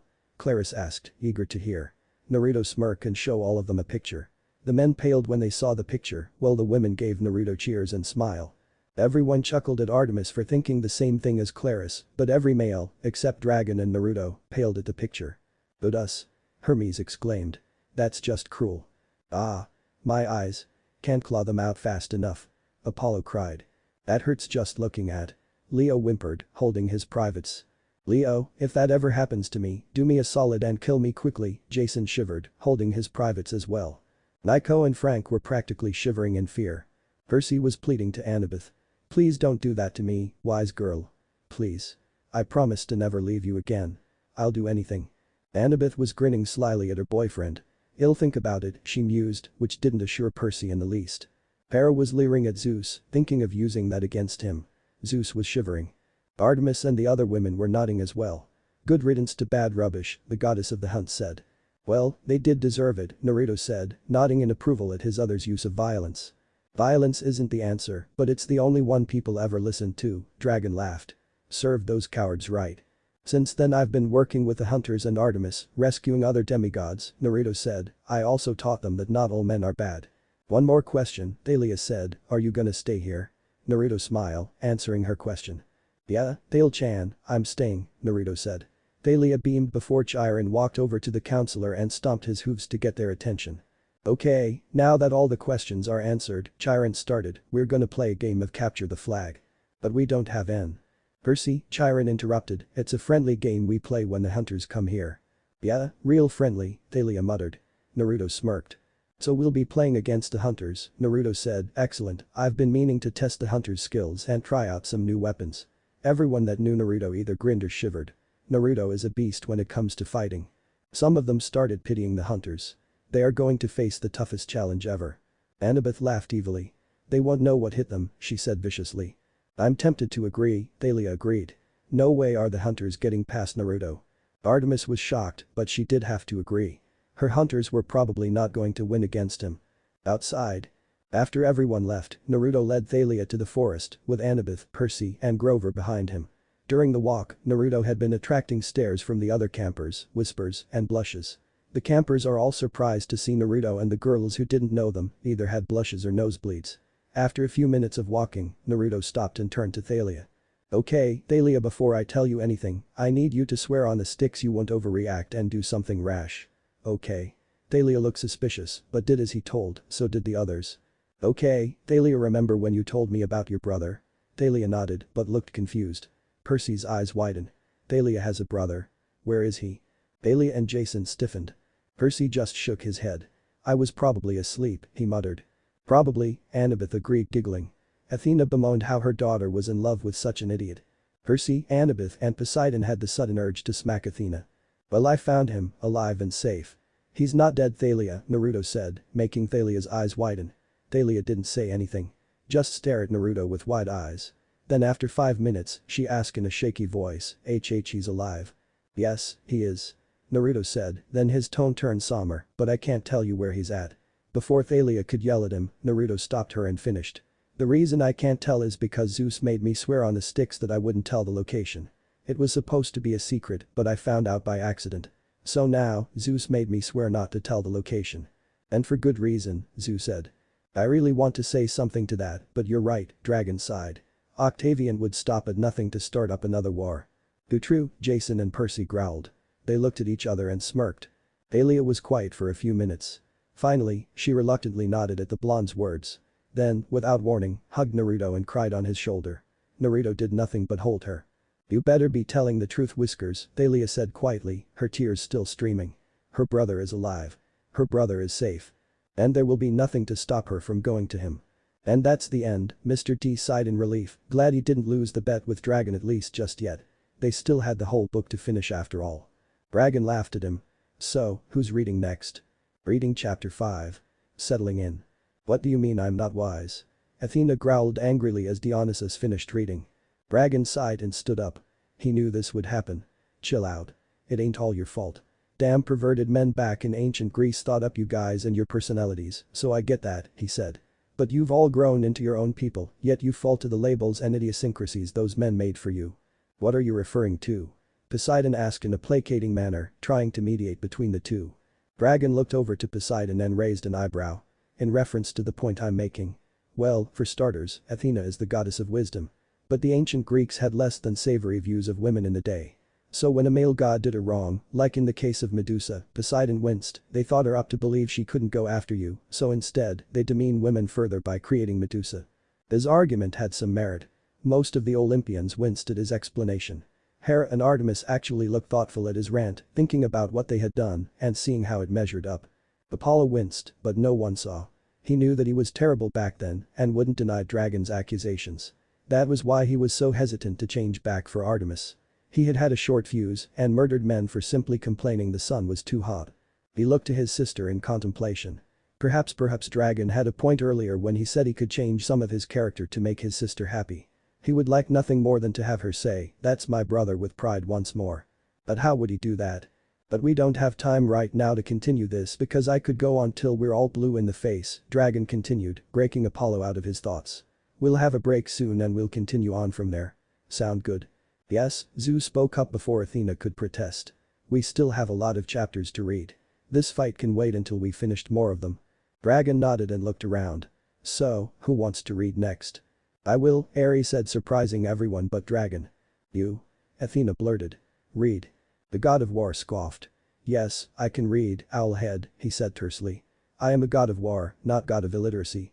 That's shocking, Percy said snidely. Watch yourself, brat.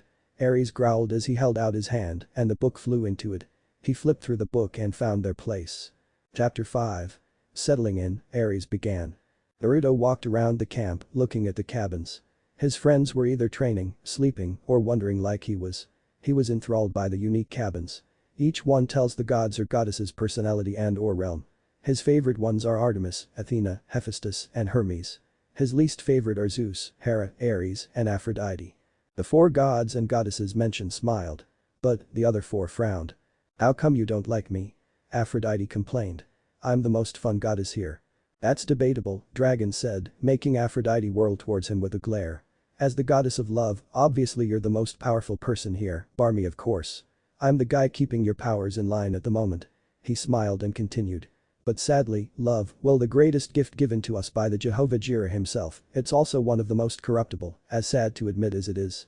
Aphrodite frowned, but had to nod at his point. Yes. Love was powerful, but it was easily misread and corrupted for a person's own desires. Such a truth was morbid to think about, but it was true. Hera sighed sadly as well. He made a convincing argument. He strode past all the cabins, stopping at Artemis' cabin to say hello to the hunters, and went to Hephaestus' cabin. He entered in and was met by the sound of cheers of all his siblings. Best cabin at Camp Half-Blood was well. Leo contributed with a grin. Hephaestus smiled at him. I beg to differ, Percy disagreed, grinning. Cabin 3 is the best. Well, it is nice, Annabeth mumbled quietly. See. She's the smart one, so what she says is right. Percy said proudly, making Annabeth blush and the others snicker. Stupid seaweed brain, she mumbled. He laughed and kissed her forehead. You know you love me, he whispered. Only Aphrodite knows why, she whispered back and kissed his cheek. Athena fumed at the fact that her daughter preferred the Barnacle-Beard's cabin over her own. Okay, everyone calm down. Beckendorf said to everyone, now, for the people who don't know him, I would like to introduce you to Naruto, our brother and protector. The original and soon to become leader of this cabin. So that's the brother that I've heard so much about, huh? Leo mused, eyeing his deceased half-brother. Seems pretty cool. Wish I could thank him for making Festus, he mumbled, though no one but the Olympians close to him, Hephaestus, Hermes, and Demeter. The Forge god wondered what his son meant by that, but noticed his uncle's demigod son flinching at the sight of Charles. If only I was faster, he mumbled. There's nothing you could have done. His heart broke. The new cabin mates looked at Naruto with awe. They heard stories of Naruto. How he's a master builder, how he rescued various demigods and is protector of this camp. Because of him, this cabin was filled up with most of their brothers and sisters. 15 of them, since Hephaestus rarely ever cheated on his wife and only did so because he loves the women he had met. Hephaestus smiled softly at the thought of the women he fell for but was still disheartened at his unfaithfulness to his wife. He didn't like being unfaithful, but he was very lonely and his wife sure didn't care. Aphrodite, however, did. But her nature was far more difficult to fight than the other Olympians. She winced slightly but stayed strong to not show her emotions to the others. Her nature demanded it. Naruto smiled at them all. Hello my brothers and sisters. I hope to get to know you when I stay here. For the ones who are new here and for the ones who already know me, I'm glad to come back. One of them, a girl who is 16 years with brown hair and brown eyes, walked over to Naruto and hugged him. It's good to see you again, big brother, the girl said tearfully. Naruto smiled and hugged her back. It's good to see you too, Medalus. Naruto said, gently. Medalus is one of the people Naruto found traveling while living in camp. He found her being sold to a pedophile. The one who was trying to sell her was her stepdad. Naturally, he was mad, so he killed the dad and the pedophile in the most brutal way possible. The demigods from Camp Half-Blood and Hephaestus all slumped in sadness. Percy looked to Naruto and said, you have my utmost respect, Naruto. I remember Medalus.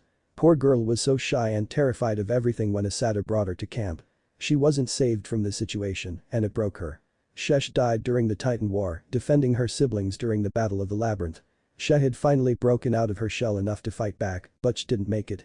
Naruto was incredibly sad that a poor girl had to go through all that because he wasn't there to save her, but it also served to fuel his rage at the bastards that did that to her. He found himself congratulating his other for a job well done in killing those bastards. Hephaestus and Artemis were downtrodden as well. Hephaestus because he just heard that one of his daughters had to suffer such a tragedy, but knew he was forbidden from helping her. And Artemis because she had failed to save yet another young maiden. When he finished killing those bastards, the girl latched onto him. She sobbed on him, saying thank you over and over. Naruto comforted her till she calmed down, but she still latched on him like a lifeline. When they got to Camp Half-Blood, she flinched away from everybody, even from her siblings, and especially away from the older campers. She latched on Naruto when she can and sleep with him to keep the nightmares away.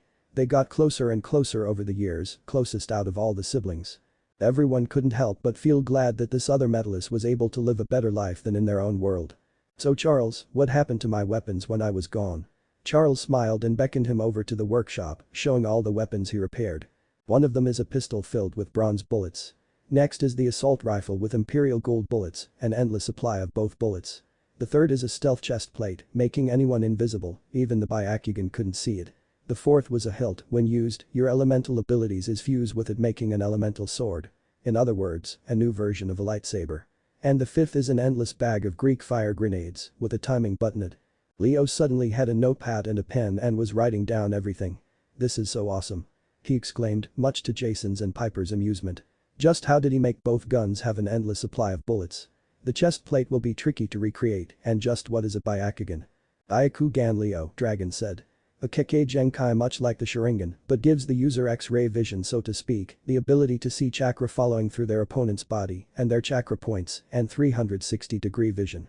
In short, eyes that every child of Athena would want to have. Or doctors, either or. Annabeth pouted. The Byakugan sounded like something she wanted to have. Percy looked at her in amusement, which made Annabeth glare at him. All fit and ready to use, Charles said, holding out the pistol. Naruto grabbed the pistol and put it on his holder. Gathered all the weapons and put them in his cloak. Thanks, Charles, Naruto said, then turned to the others. Now, since I'm taking back the mantle of counselor of this cabin, I'm gonna give a brief review for those who doesn't know. Naruto crossed his arms. We're gonna do full-on training at 7 AM to 12 PM with all the other cabins. There will be no breaks, no complaints, and no chickening out. I can't protect all of you all the time, so I expect you to train to defend yourselves. Understood? Yes, sir. The Hephaestus children said firmly. Some of the older cabin mates are getting excited at finally getting to train in the shinobi ways. Naruto smiled. It's good to see some of them get excited. Kind of remind him of himself when he was younger. Slave driver, anyone? Dragon asked, laughing at the demigods' faces. Even Ares was having a hard time keeping his face impassive. Eyes worse than Percy. Frank stuttered. I am sort of glad I'm not dealing with him, Hazel whimpered. Just what the Hades did my sister get into? Naiko asked. Oh, come on. Naruto whined. It's not that bad. He could have said no sleep too. Don't give your other ideas. Jason, Piper, and Leo shouted. Hephaestus couldn't stomp down the Olympus-sized amount of pride he was feeling. His son was much like he was when he trained his own genin team. Soon, Chiron called for an assembly and everyone walked to the dining halls to hear the announcement. There were many murmurs of excitement when they saw Naruto over here. Campers? Chiron called, we got 2 new campers and one that returned here, all claimed. Cabin 11 sighed in relief. Their place is getting way too crowded. Well, I don't mind taking in your unclaimed kids and the minor gods and goddesses' kids, Hermes said. You could either make my cabin bigger or claim your kids and have the minor gods and goddesses claim theirs. No, Zeus thundered. Things are good as they are. Cough cough bullshit. Cough cough dragon coughed loudly. Things are better. Zeus shouted, everyone laughing at him. If it were, then these guys wouldn't be here reading about their others fixing your mess, Dragon disagreed. Zeus fumed and was about to start screaming again, Ares continued. Bianca, Naiko, and Naruto took the stage. The 2 younger ones are now wearing orange shirts and blue jeans. When everyone landed their eyes on Naruto, some gasped in shock. Every older camper recognized Naruto. Hermes' children's eyes shine in heroes worship, Aphrodite's daughters look at Naruto with hungry eyes, Ares' sons glare at Naruto, along with some of Apollo's children, the hunters smile at him, along with Athena's children, and Hephaestus' children, and the nymphs all have blushes on their faces. Chiron watched in amusement when Thalia, Claris, Katie, Metellus, Selena, Zoe, most of the hunters including the young red-headed twins, Bianca and Annabeth, sent glares to everyone who was blushing or staring at Naruto like meat. They were either jealous or overprotective. Aphrodite squealed at all the attention that the other Naruto was being given by the girls, while many of the guys were scowling. Naruto just looked confused. Bianca and Naiko, Chiron called out. Bianca and Naiko stepped forward and a yellow-green flame instantly appeared above, forming the symbol of Hades. The campers quickly chattered until Chiron neighed loudly to get all of their attention. He bowed down, all hail Bianca and Naiko D'Angelo, children of Hades, lord of the underworld. The campers knelt and bowed their heads, along with Naruto and the hunters. Bianca wanted to ground to suck her up, while Naiko is bound to the others as well. And also, I like to reintroduce our old camper and protector, Naruto Uzumaki, son of Hephaestus and champion of Athena. All of the campers that knew Naruto, except Ares' and half of Apollo's kids, cheered in happiness.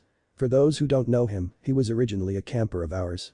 He'd rescue half of our campers and helped with their training to survive. I would like for you to treat him like you would treat others. The campers broke into whispers. The older ones talked about how Naruto was back, while the younger ones talked about how it was rare for a demigod to become a champion and, in Aphrodite's case, how hot Naruto is. Naruto walked over to his table and sat with his siblings. It's nice that most everyone cares for him, Hestia said with a smile. And how he cares for others. Very few demigods share that trait nowadays, Persephone sighed sadly. Ramen, Naruto said. A bowl of ramen appeared instantly and Naruto ate with gusto. His siblings smiled at him. Naruto loved to eat ramen, especially on a special day. As Naruto started to eat, one of Apollo's children, Michael Yu, walked over to Hephaestus' table. Man, now I want some ramen. Naruto complained. Hephaestus twitched. Oh, please don't be like your mother in that regard, Naruto. Apollo winced as his son walked over to Naruto. This was going to be painful to watch. So you're Naruto, huh? You don't look so tough, Michael said arrogantly. Naruto turned to him with a bored expression. This is coming from a guy who would run at the first sign of the war children charging at you, that got some laughs from the campers, and Michael turned red with rage. Oh yeah, Willie, don't dismiss me. Michael exclaimed when he saw Naruto turn away from him. Go away you, I have no quarrel with you, Michael grabbed Naruto on the shoulder, but it ended up a mistake. The blonde grabbed his hand, twisted it, and sent him sprawling on the ground. Naruto's eyes turned red and sat on one knee, clutched his shoulder, and whispered in Michael's ear. This is a fight you shouldn't pick, but if you insist I will fight you at 10 a.m. at the sparring field. All out with any weapon you choose. Prepare yourself, you will be fighting for your dignity. The son of Apollo was frightened by the voice, but didn't show it and nodded. He is confident that he could be him. Naruto let go of his shoulder and got back to his seat. Apollo winced. Damn.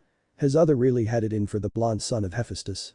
The other were glaring at him for possibly influencing his son for such petty reasons. Like they had room to talk, though. Damn, Michael is vicious in this world, Percy commented. Yeah. But, I can't say it's not out of character, Annabeth said. He was pretty vindictive when he wanted to be. Damn, little Archer nearly took out my eye one time, Thalia commented as well in a solemn tone. Apollo wondered why they were talking about his son as if he was dead. But he suddenly remembered they were from the future and it was very likely his son had died in some way. He winced even more. Everyone was silent. No one said a word. Finally, the Stoll brothers and Nico broke the silence, saying, "That was awesome." The people broke into exciting chatter. Everyone heard what Naruto whispered to Michael and was looking forward to the fight. Some of the girls are blushing. Even though it was scary, Naruto's intimidating posture was kind of hot.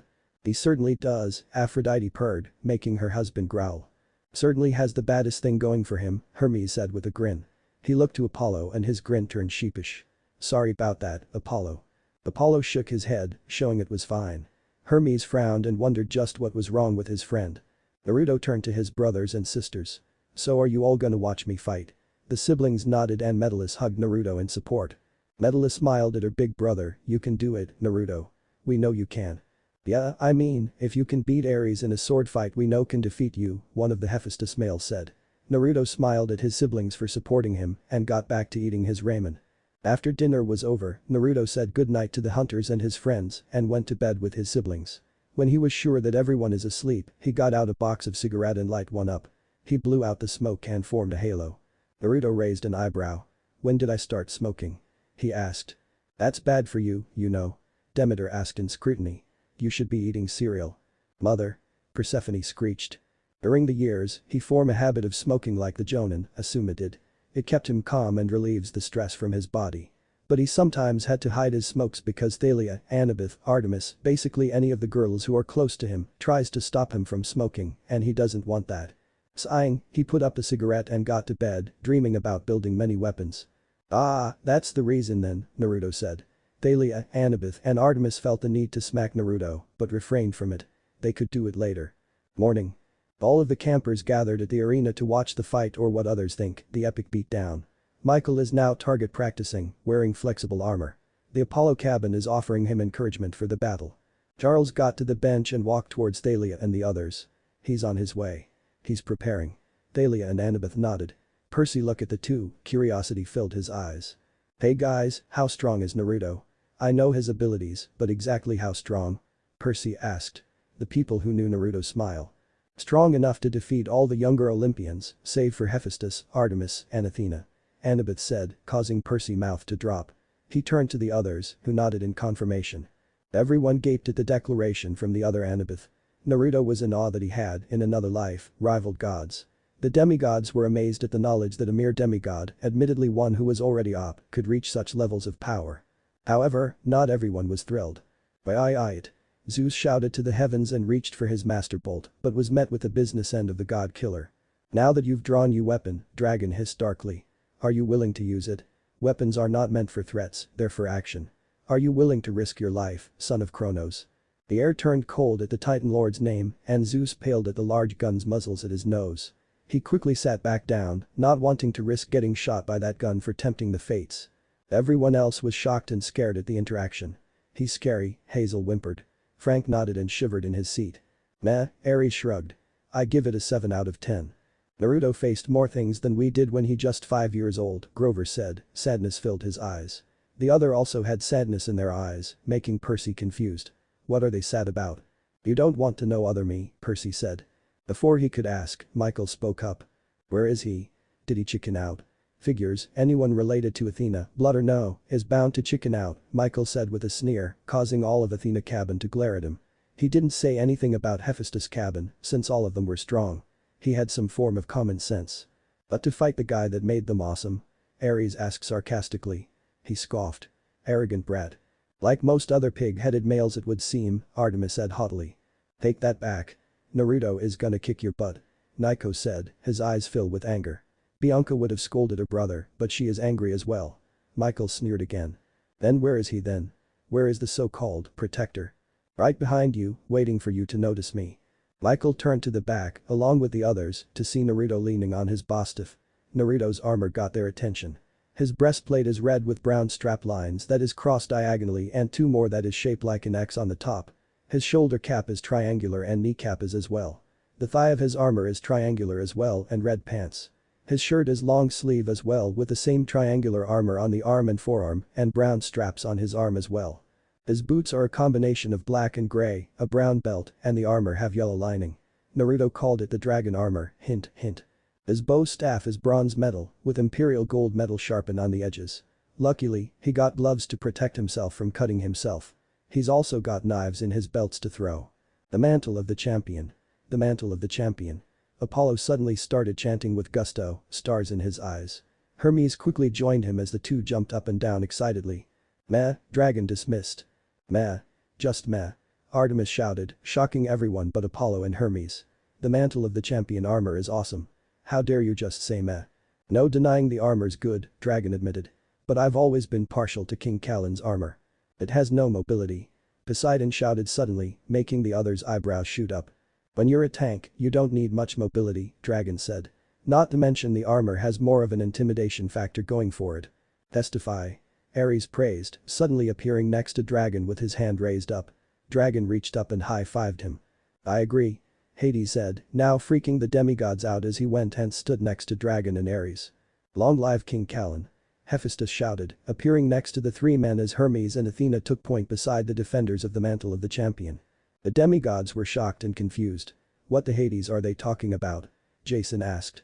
I think it has something to do with a video game, Percy said back. Zeus groaned into his hand. I knew playing Dragon Age for your family game night was too much, Hera, he groaned. The queen of the gods rolled her eyes. I like Skyrim better, Hestia mumbled as she stroked the flames. Many cheered, while some have starry eyes when they saw the armor, though the girls blushed when they saw it. Addis, some of them thought out, others thought about what items the armor is made out of, while the girls are thinking how hot Naruto looks. The hunters, Chiron, Dionysus, the satyrs, and the nymphs looked shocked. The mantle of the champion, Grover said in awe. The others looked confused while Annabeth snapped her head at the armor. The what? The demigods, except Annabeth said. Zoe snorted behind them. The mantle of the champion is the armor of the champion, Hawk. He was the champion of Athena and was the protector of a city called Kirkwall. Percy and Thalia turned to her in confusion, while Annabeth looked at her with curious and excited gaze. Where did he find the armor at? Annabeth asked, excited to find out. Zoe smiled in amusement. He found it during his travel with Milady and her hunters. Zoe said. The others were waiting for her to continue, but Zoe stopped there. Who is Hawk anyway? Percy murmured, with the others wondering the same thing. Athena's children look at them like they ask who Zeus was. You don't know the legend? Annabeth asked, incredulously. Hawk. The champion of Kirkwall. Savior of mages. When the demigods gave her a blank look, she and her siblings shook their heads sadly. What is this world coming to? Dragon Age lore is real in this world. Ares wailed. Why am I not there? Ooh. Artemis, Apollo, and Hermes cried, upset that their favorite game series was actually real in this world. While Percy was shocked at the Olympians' behavior, he couldn't help but look to Annabeth with a teasing smile. That does sound like you. Shut up, she snapped, blushing lightly. So the mantle of the champion is used as my champion's preferred armor in that universe. Athena mused in approval. Extremely appropriate. I approve. Nice armor, Goldilocks, Michael taunted, unfortunately, that won't help you against me. Soon, you'll feel the might of Apollo. I'm sorry son, but none can defy the power of the mantle of the champion, Apollo said gravely. Hermes nodded sagely. The supreme commander of the Grey Wardens believes differently, Dragon told the god of the sun. The savior of Kirkwall shall not be slain. Apollo shouted. Dragon gave a low chuckle. We shall see. Naruto twisted his staff around and said to the archer, I'm sorry, did you say something? Causing the archer to face fault and everyone to laugh. Michael quickly stood up and turned red with anger. One good thing about Kakashi-sensei, he really knew how to piss people off, Naruto said. Hephaestus agreed. Michael yelled in rage and launched an arrow. Naruto threw a knife and cut the arrow. Michael launched arrow after arrow with Naruto cutting them up with his throwing knives. Finally, after running out of arrows, Michael grabbed his short sword from his back and charged at Naruto. Naruto twirled his staff and met the sword with his staff. Naruto pushed back and stayed on the defensive. Michael quickly got frustrated. He kept attacking and attacking, but no cuts were appearing on Naruto, and the worst part is that Naruto is not on the offensive yet. Ooh. Bad sign. Ares interrupted himself, cackling. Finally, Michael reached his breaking point and yelled in frustration. He did a deep slash, but was met with nothing. The blonde disappeared. Michael looked around the arena till he heard the voice. "Prepare for my village secret technique." "He didn't," Hephaestus said, grinning like mad. "Oh, he did." Naruto confirmed, laughing. What's so funny?" Piper asked. "Just watch." Many of the campers paled and rubbed their butts. Everyone realizes that Naruto was going to use that technique. Michael twisted around rapidly until he felt something. He face twisted in agony until he screamed and bounced off like a hawk, holding his butt. 1,000 years of death. Michael continued to scream in pain until he landed in the lake. Every stared for a minute until they all fell down laughing. Hermes and some of Apollo cabins fell down laughing, the girls in every cabin giggled madly, Nico and Percy laughed until tears were in his eyes, Thalia was grinning like mad, Annabeth and Bianca trying to hold back their giggles, and Ares' cabin is laughing their butts off. Only the hunters and Dionysus didn't laugh, although they got smiles on their faces. The twin red-headed hunters giggled cutely, and Chiron was chuckling softly. Everyone reading couldn't help but burst into laughter, even Apollo, though he felt sorry his son was beaten in such a way. Percy and Annabeth fell to the floor laughing, taking Thalia with them, the tears refusing to let up as they did their best impressions of Joker victims. Jason and Leo were quick to follow in their footsteps as Piper, despite being a bit creeped out, was giggling like mad at the stupid technique. Nico, Hazel, and Frank were beside themselves. They couldn't stop laughing. The Olympians chuckled or laughed. Such a humiliating defeat. Ares wheezed. "That technique has been pasted down from sensei to student in Konoha for generations," Hephaestus said with a chuckle. "Pretty much the technique you turn to show genin that they are not invincible. That settles it. After this crummy book's done, I'm so heading to the elemental nations." Ares promised. Only Hera and Hestia were not laughing. Hera because of the vulgarity of the technique and Hestia because she was concerned about Michael's well-being. Finally, they all calmed down and Ares picked the book back up and continued reading. "Okay, the winner of this fight is Naruto Uzumaki." Everyone cheered, especially his friends and siblings. Soon, his brothers, sisters, and friends carried him up and walked towards the field, leaving a dazed Michael in the water. Later. After some partying and an apology from Lee Fletcher, Apollo cabin counselor, Annabeth dragged Naruto to the forest with Percy, Thalia, Bianca, and Grover behind him. As soon as they were far enough, everyone immediately started asking questions, until Naruto stopped them. "Okay, one at a time please," Naruto said with a nervous chuckle. "Who's first?" Annabeth raised her hand. "Where did you get armor, Naruto?" Annabeth asked, excitement in her voice. Naruto chuckled. He should have expected that question. "It was a gift from Athena," Naruto said, "she wanted me to wear it since it belonged to one of her former champion." Percy raised his hand next. Athena smiled at the mention that Hawk was her champion. The other Dragon Age 2 fans frowned and glared at her. "Lucky bitch," they thought. "How does Annabeth know this?" Percy asked. Naruto smiled. "I told Annie some stories when we were on the run. I tell it to her every night before she went to bed. She was really cute, looking at with those wide curious eyes, and always begged to tell her another." "Naruto. Stop." Annabeth cried, said in embarrassment, her face red as a cherry. "Or do I have to tell them about Kian back at California?" "Ooh. Little Annie's got some dirt on her crush, does she?" Aphrodite asked cunningly. "Just what was the big strong shinobi doing with the snow bitch, anyways?" "I don't know. I haven't lived that Annabeth's life." Annabeth hissed, her face red from the statement about her being cute when asking for another story as a kid. "Get a hold of yourself, Chase." She chastised herself. "You love Percy. No one else." "Touché, little Annie, touché." Thalia narrowed her eyes at them, but they didn't answer her silent question. Finally, she sighed and asked her question. "Okay, now who the heck is Hawk?" Naruto, Grover and Annabeth just look at them in bewilderment before shaking their heads sadly. "This is a sad Annie. Many people don't know about Hawk." "Sad day indeed," Annabeth agreed. Grover bleated in dismay as well. Before Thalia could rage at them, Naruto started speaking. Hawk was the son of Hephaestus, known as the champion of Kirkwall. He defeated the Kunari, saved the mages, found mountains of gold at the Deep Road, and defeated Knight Commander Meredith. Before anyone could ask any more, Naruto gave them a book. "If you want to learn more, read this and it will enlighten. And don't use your dyslexia as an excuse, it's in Greek." The demigod sighed, but nodded. Finally, Bianca raised her hand. "When can we train?" Bianca asked, a little excited. Naruto smiled. She so reminds me of me. Naruto said with a laugh. We're gonna train today. Follow me to the woods and we'll start. Naruto then made a clone, much to the surprise of Percy and Bianca, plus Naiko's excitement. Naruto pass a sheet to the clone. Pass this sheet to the counselors. Make sure they follow this list, Naruto said. If you need, make more clones so they can do their workout. Anyone above 13 has to do it. If they don't, they're gonna have to spar with me. The clone saluted and walked with Thalia, Annabeth, Grover, Percy, and Naiko. Naruto then turned to Bianca. Now, let's get training, shall we? And that's the end of that chapter. Aries exclaimed and shut the book. Who reads next, punks? Reading ch. 6 training/torture. And that's the end of that chapter. Aries said, slamming the book shut. Who reads next, punks? I shall, brother, Hephaestus said. Aries nodded and carelessly threw the book to him and he caught it expertly. He flipped to the next chapter. Chapter 6. Training/torture, Hephaestus read, smirking slightly. The demigods looked scared while Naruto was cackling like mad. Okay, are you ready for the first time of training? After Naruto sent a clone to train the other campers, he and Bianca went deep into the woods so they can train without anyone seeing them. Ninja paranoia. Hephaestus nodded in approval. Every shinobi should be overly observant, as he liked to call it. Athena, Ares, and Zeus nodded as well, mainly because one could never be too careful, and they understood that, being the goddess of battle strategy, god of war, and king of the gods respectively. Yes, Bianca said, a little excited and afraid.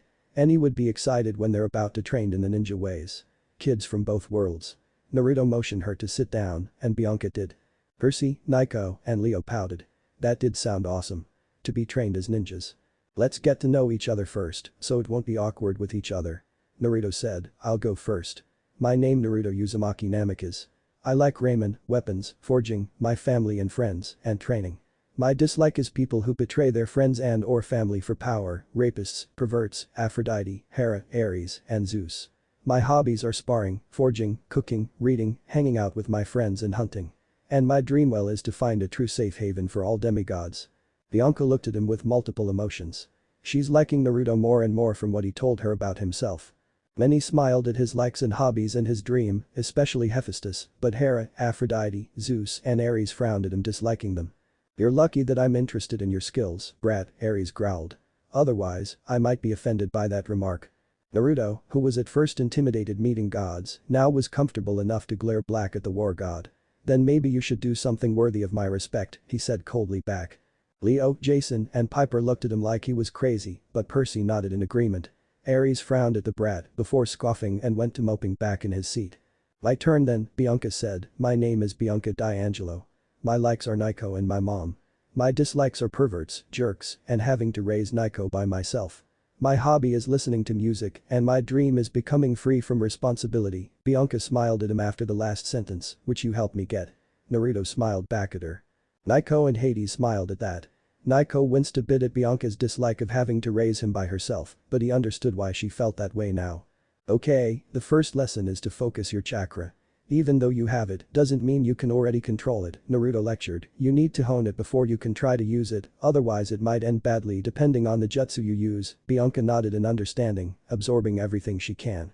Every shinobi must know how to control their chakra, Hephaestus said, nodding sagely to Naruto's point and slipping into his Minato form. Chakra is, at its basis, still an energy source. Without the proper control of that energy, one could lose a limb or even their life. It's the same with the power we give you demigods, Zeus said firmly. We don't give you these gifts for you to take for granted. We give them to you because we know you can do great things with them. Very profound, Dragon commented. But, there will always be those who would abuse that gift. Power corrupts, after all. A lesson everyone should always be wary of. What about you then? Athena asked crossly, still miffed at him. I don't care much for absolute power, he said. I'm a man of simple means. But, I'm far from stupid. I knew that getting you guys to agree to this would be difficult and even then, you'd be difficult during the reading. So that's why I asked Chaos for some sort of protection and she blessed me. But I also know the value of power. Like Spider-Man's Uncle Ben once said, with great power comes great responsibility. Everyone was impressed with his stance on power. The demigods and Naruto respected him for his belief. Even Zeus looked impressed, which was an impressive feat in and of itself. Athena couldn't fault his logic. She understood that they didn't, at first, want to read the book. Okay, you ready? Bianca nodded once again, good, now close your eyes. Breathe in and breathe out. Shut down all your senses. No one is here but you. Repeat that in your head. Bianca did all that, breathing in, closing her eyes, and shutting down her senses. She did those things in the exact order until she felt the same power. The same one Naruto gave her. I'm sensing it, Naruto, Bianca said in an excited voice. Naruto smiled. This girl was a fast learner, much like Annabeth, that was for sure. Annabeth beamed at that. Athena did as well. His eyes widened when he saw the chakra she had in her, but shook out of his surprise. She was one of the big three children, so of course she would be strong. Naturally, Hades smirked. Poseidon and Zeus shared it, but theirs was hidden, and they would swear to chaos that it never happened. Good, now try to focus on that energy and control it. Make it do your bidding, Naruto said. Bianca started targeting the energy in her body and trying to control it. It was easier said than done. Bianca started sweating a little when she started straining a little when the chakra began going wild a little. This was like trying to control Nico when he had a sugar rush. But still, she was determined to do this. She was not gonna give up just like that. Naruto believed that she could become a shinobi and she wouldn't lose his faith in her. Finally, after 15 minutes she got her chakra in her control. She panted and panted after letting go of the strain in her muscles. Very impressive for a beginner, Hephaestus praised. Hades' smile was so smug, Apollo swore he saw his uncle shine like a mini-him. Naruto smiled at her with pride, making her heart flutter a little. Good job, Bianca. You completed the first step in 15 minutes. That's fast as Annabeth and Thalia did. Now, for our next lesson. Tree climbing. Naruto helped her up and begin the next step. Tree climbing? Percy asked incredulously. How's that supposed to help? Naruto smirked. You climb it without hands. That left the others even more confused. Training field. The camper's training regimen is what you would call hell. When Naruto said you were going to train, he wasn't kidding. Various campers are doing different things. From sword fights, to hand-to-hand combat, to exercises that would make a pro wrestler sweat. Hum on you maggots. Show me some steam coming out of you. My grandmothers can do better than you, mortal ones and godly ones. Naruto roared out to everyone.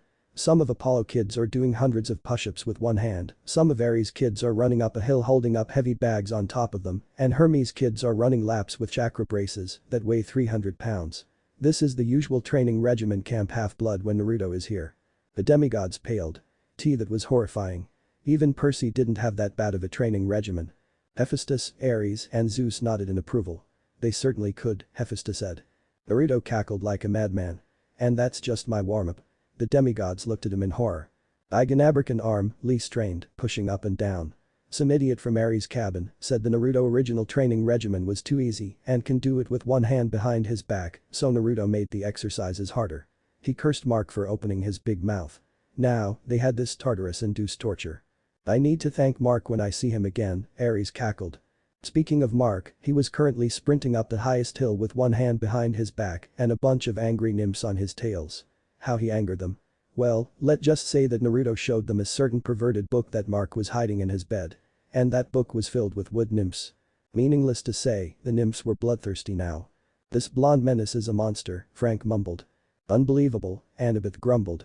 Looks like my other's doing some good there, Naruto said nodding, getting the demigods to glare at him. What? Meanwhile some of Athena kids and Ares kids were sword fighting with Naruto. Well, not sword fighting, more like a beatdown that the teens were facing. Naruto was a ruthless teacher. One of the clones crossed his sword with one of Ares' kids and slid it out of his hands. He then held up a sword at the teen's neck. Your reflexes need to become faster. You rely too much on your strength and not enough on speed or agility. Strengthen up your left hand and practice with the sword with your right hand more. The Ares kid nodded. He would have argued, but Naruto knew more than anybody about fighting. He's been fighting since he was 4. Naruto snorted. That's an understatement. Others kids were practicing hand-to-hand combat with Naruto, various techniques from the ninja world.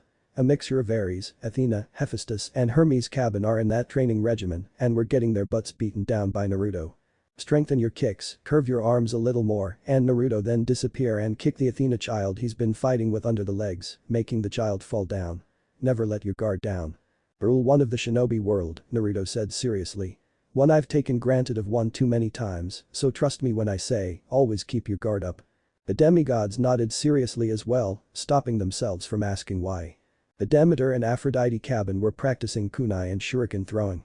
Some of the Aphrodite kids wanted to do it, but others had to be bribed.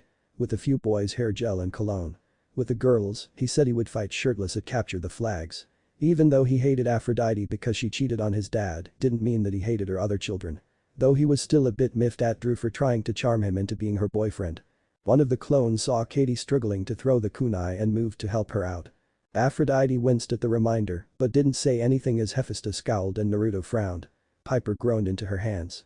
"That sounds like my siblings, alright," she grumbled in irritation. She knew all too well now how difficult it was to get them to do anything. Jason smiled and placed a hand on her shoulders in a comforting gesture. She looked up to him and smiled. "Katie, you got to get your feet separate and your arms bent crossway. Don't think too much on it and just do it." Katie did everything Naruto instructed and made a perfect shot. Katie beamed at Naruto and hugged him. "Thanks Naruto." "You're welcome little sis." Demeter smiled at how her daughter had found a big brother figure in this child. Another clone is teaching the kids, including Nico, about Greek mythology and some of the Dragon Age mythology with Annabeth and Selena.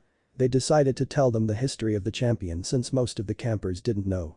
The only ones that did know was Naruto, Annabeth, Selena, Katie, Chiron, Grover, the gods and goddesses, and all the satyrs and nymphs. Right now, he is telling them about the Blight. King Callan led the biggest army led in Ferelden to fight the Darkspan horde with the Grey Wardens by his side. But it was all for naught as he was betrayed by his most trusted general. The kids started shouting in outrage when they heard. Annabeth and Selena continued for him. The horde marched into Ferelden and started killing everyone in sight. Civilians, mages, soldiers, everyone. The champion's family barely escaped in time. "Proof that the champion will forever be Hawk," Artemis said smugly. "Without this, Hawk wouldn't become champion," Dragon said uninterestingly.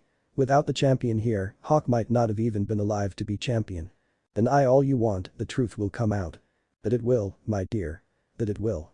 While they are reading, Claris and Thalia are getting ready to spar with yet another clone. Naruto wanted to see if they improve in their skills in the spear, so he brought out Cylinder, named Kasai, means fire, and changed it into a spear.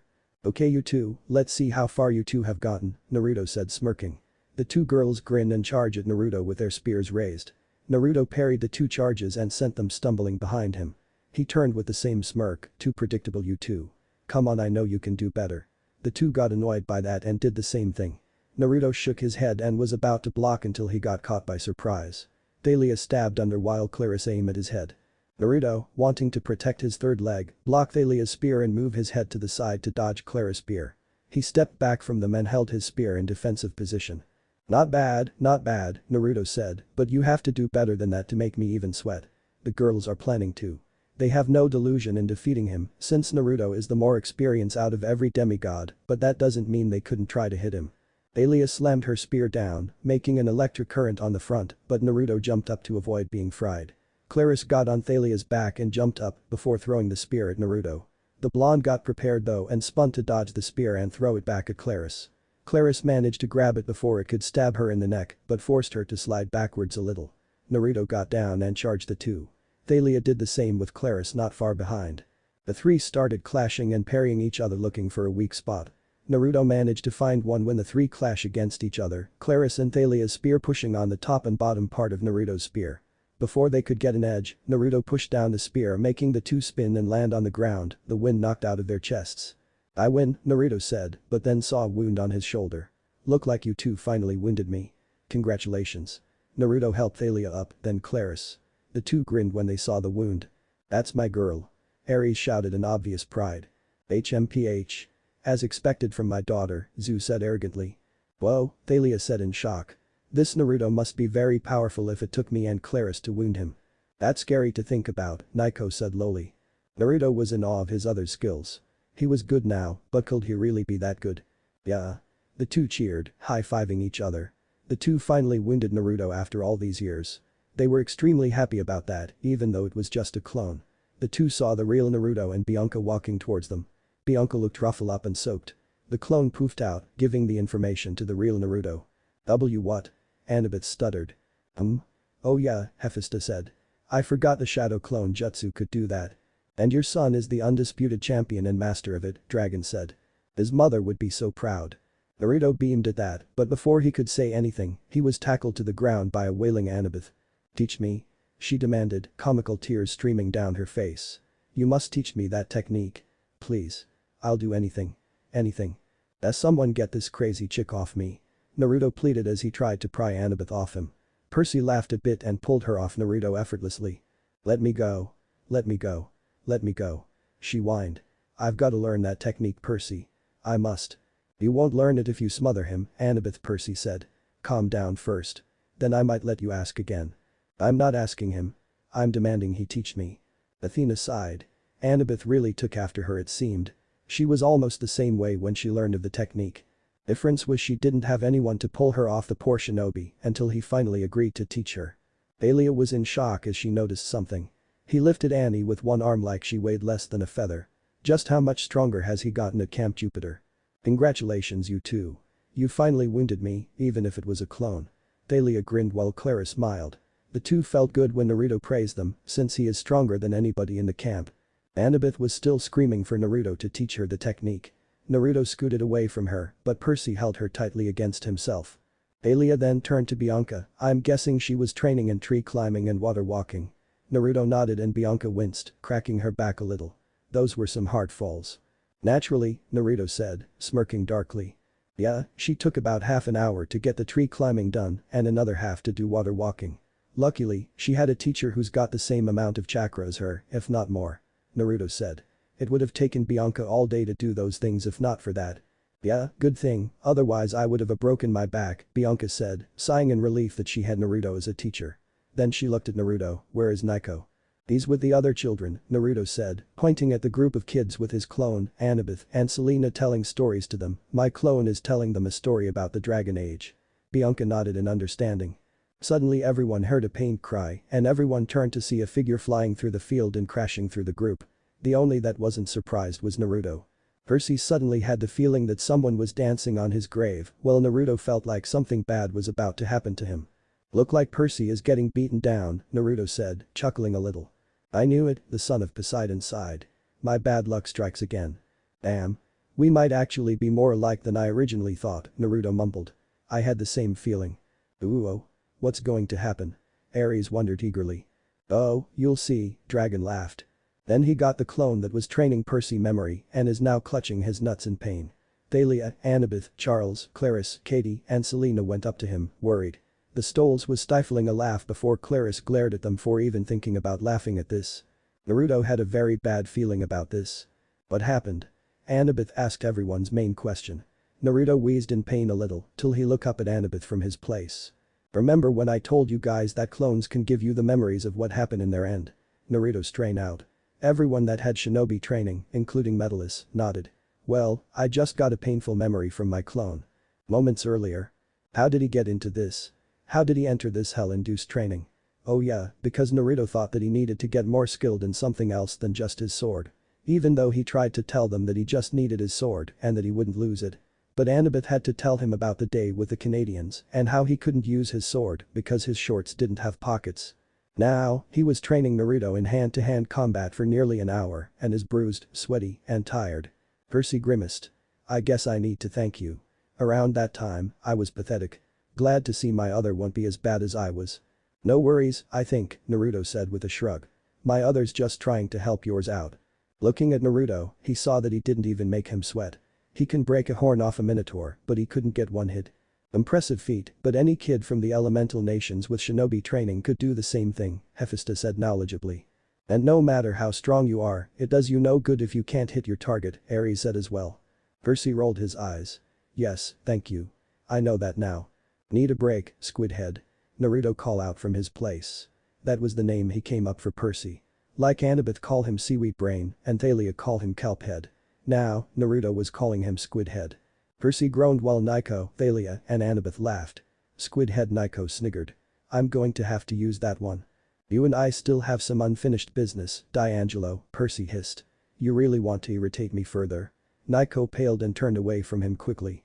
Percy huffed. Thought so. Aw, lighten up, Squidhead. Thalia said, laughing as Percy turned to glare at her and everyone else laughed. No, I can fight some more, Percy said, not willing to give up just yet. Just one punch and he'll be able to relax all he wanted. Naruto shrugged and charged at him.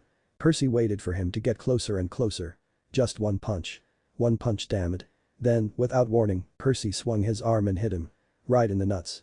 Every male except Hades, Zeus, Dionysus, and Ares, the latter having been thrown into fits of laughter, winced at the painful crotch shot. Naruto winced the most and actually went to cover his privates. Percy winced, knowing that strike would get his other hurt badly. Well, Dragon said with a smirk, he did say one punch. Ares couldn't even talk. Oh. Haha. And my sides. Ha ha ha ha ha ha ha. I ha ha ha ha I can't ha ha ha ha. Why yeah, Percy did imply it, Thalia giggled, trying to hold in her laughter. Naruto whimpered. That hurts me. And I'm about to feel the pain as well, Percy muttered. Well, your other did just crotch shot a guy way more powerful than yourself, Perry, Dionysa said blandly. Didn't Dragon say he'd shoot you if you mispronounced anyone's name? Percy asked irritably. Only if he did so during his turn reading, Dragon said. Naruto stepped back and clutched his ball painfully, while Percy just stood there, stunned. He hit Naruto. He just hit Naruto. A smile went up face, going higher and higher, until he finally whooped in joy. His whooping stopped when he felt the intense killing intent in the air as strong as Hades' presence. He slowly turned around to see Naruto arms and legs in flames. Said person is glaring at him with literal fire in his eyes. You, Naruto whispered in a deadly voice that can make the big three wet their pants. The fire increased and he got into Taijutsu stance, just messed with fire, Percy gulped. He was dead. Dynamic entry. Bang. Yep, I expected that, Percy said wincing. Present. Everyone in the field wince either for Percy or Naruto. Both of those things are really painful. Some of the unfortunate people experienced the fire entry kick. Mainly Apollo, Hermes, and Ares' cabin. Hermes and Apollo because of the pranks. Ares because of their arrogance. Stupid seaweed brain, Annabeth said, scowling and face-palming at the same time. When I get my hands on him. Percy winced. Hearing his wise girl say that, even if it wasn't his wise girl, was painful and made him very jealous. Annabeth noticed this and kissed him. You're the only idiot for me, seaweed brain, she whispered next to his cheek. He smiled down at her and hugged her close. Athena was fuming at the scene. No worry Annabeth, Naruto said, healing up quickly. Thank you Uzumaki DNA, we can think of prank to do to him later. Right now, let's go to the big house. There's a meeting we need to go to anyways. Everyone nodded and some of the shinobi demigods, Thalia, Claris, the Stoles, and Annabeth, smirk evilly, thinking of the pranks they can pull. Many step back in fear. One of them pranking is bad enough, two or all of them. Feel sympathy for the poor soul that angered them. I fear for my life, Percy whispered while everyone laughed. Big house. Everyone is in the big house, waiting for Chiron so they could plan for capture the flag. Travis and Connor are talking rapidly about the pranks they can pull with Naruto. Annabeth and Thalia planning the prank they will pull on Percy for kicking Naruto in the balls. Seeing Naruto after years of him missing, they won't allow anyone to hurt them, but themselves and the other girls. Selena is talking to Katie and Bianca about ways to throw shuriken. Lee is trying to get some rest from that hellish training. Percy is doing the same as well, all healed up but still tired. And Claris and Naruto are talking about the kinds of weapons. Finally, Chiron came in and clamped his hooves. Okay counselors, we are here to talk strategy on how to defeat the hunters of Artemis. He dropped his serious and looked pleadingly at everyone. He might have gotten on his knees if he wasn't half horse. Does anyone have a plan? Anything? Hazel and Frank were shocked at this, while the others barely blinked. Artemis beamed at how her hunters were so good that even Chiron was desperate for a way to beat them. Are the hunters really that good? Naruto asked. Yes, was the unanimous chorus of demigods and Olympians, with only Artemis and Thalia, as a proud hunter of Artemis now, saying it proudly. Well, I got something, Naruto said, and everyone turned to him. Everyone, except Percy and Bianca, got at his face and practically yelled, tell us. Even Chiron did it. Naruto, Bianca and Percy sweat drop at that. The hunters must have never lost. They never have, Artemis said smugly. Until today. Dragon said with a grin. Oh? Artemis glared at him. What makes you so sure? Rule 1. Never bet against Naruto. And that's all there is to it. Naruto blushed. Why never bet against me? You'll find out, Dragon said mysteriously. Okay, first, get off. Naruto yelled and everyone got off and rubbed their heads a little sheepish at how they reacted. Okay now, we need Annabeth as one of the leaders since she got a good head on her and won't let her emotion gain control of her. Annabeth blushed at the praise, making Percy make a fist, then she looked up in confusion. Wait, what do you mean one of the leaders? Annabeth asked. Why not just have one leader instead of many? Because I found a flaw in your plan. You always make the same predictable plan, making the hunters fight easier. You didn't make a new plan or at least make changes. Many face-palmed or blushed at that. What he said is correct. Annabeth blushed and looked down. Now that someone pointed it out, it was true. Also, one leader can't lead all the campers. You would need various people to lead them. The people nodded in understanding. Okay, there will be 4 ringleaders since there are 8 cabins. Each leader will lead 2 cabins. The first group is Aphrodite and Ares cabin led by Claris. Claris nodded and smiled. She's not going to disappoint Naruto. Athena and Hephaestus cabin will be led by Annabeth. Annabeth nodded as well. Demeter and Dionysus will be led by Thalia. Said girl grinned in excitement. Apollo and Hermes cabin will be led by Percy. Wait a minute, why me? Percy asked, confused.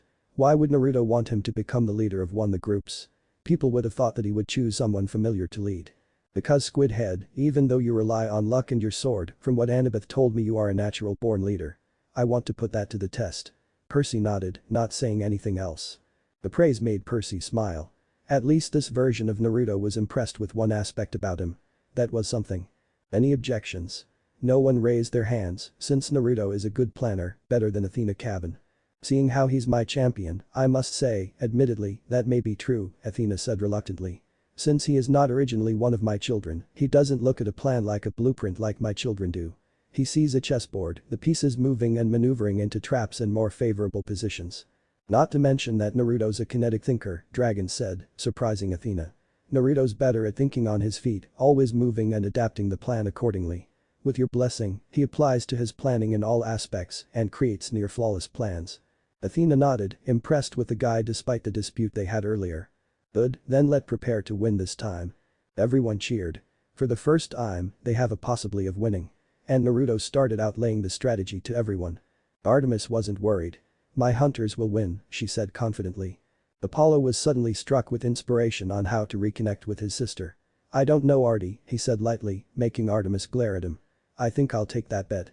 If you're right and your hunters do win, he swallowed, trying to force down his pride and the horror he felt from his next statement. I'll stop flirting with your hunters for 2 whole years. There he said it. Everyone turned to Apollo in shock. Dragon, however, grinned knowingly. Looks like Apollo was taking the first step. Artemis turned her whole attention to her brother. What was her brother up to? And if on the off chance they lose? You admit that he whispered something in her ear, making her blush brightly and shake her head defiantly.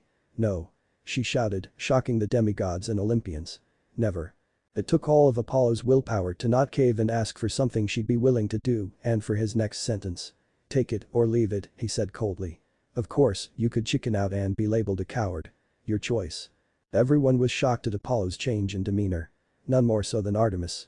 She reeled back like her brother had hit her. That it wasn't a face or tone she had heard from him in so long that she almost forgot he was capable of it. It was before he became a skirt chaser. She was so shocked that she stuttered, I'm not a coward. Then prove it. He narrowed his eyes at her. She forced herself not to look intimidated. Fine. Deal. She confirmed and shook her brother's hand. He nodded to her and looked away, trying to console himself for using such a tactic against his sister. Dragon smiled as everyone else gaped. Well. That was interesting. Who's reading next? He asked. What if reading Naruto marries Artemis Olympian? And thanks for watching my video till the end. If you enjoy this content, then do consider subscribing to my channel and leave a like if you guys need the next part, comment down, and thanks for watching the video and see you guys in the next video.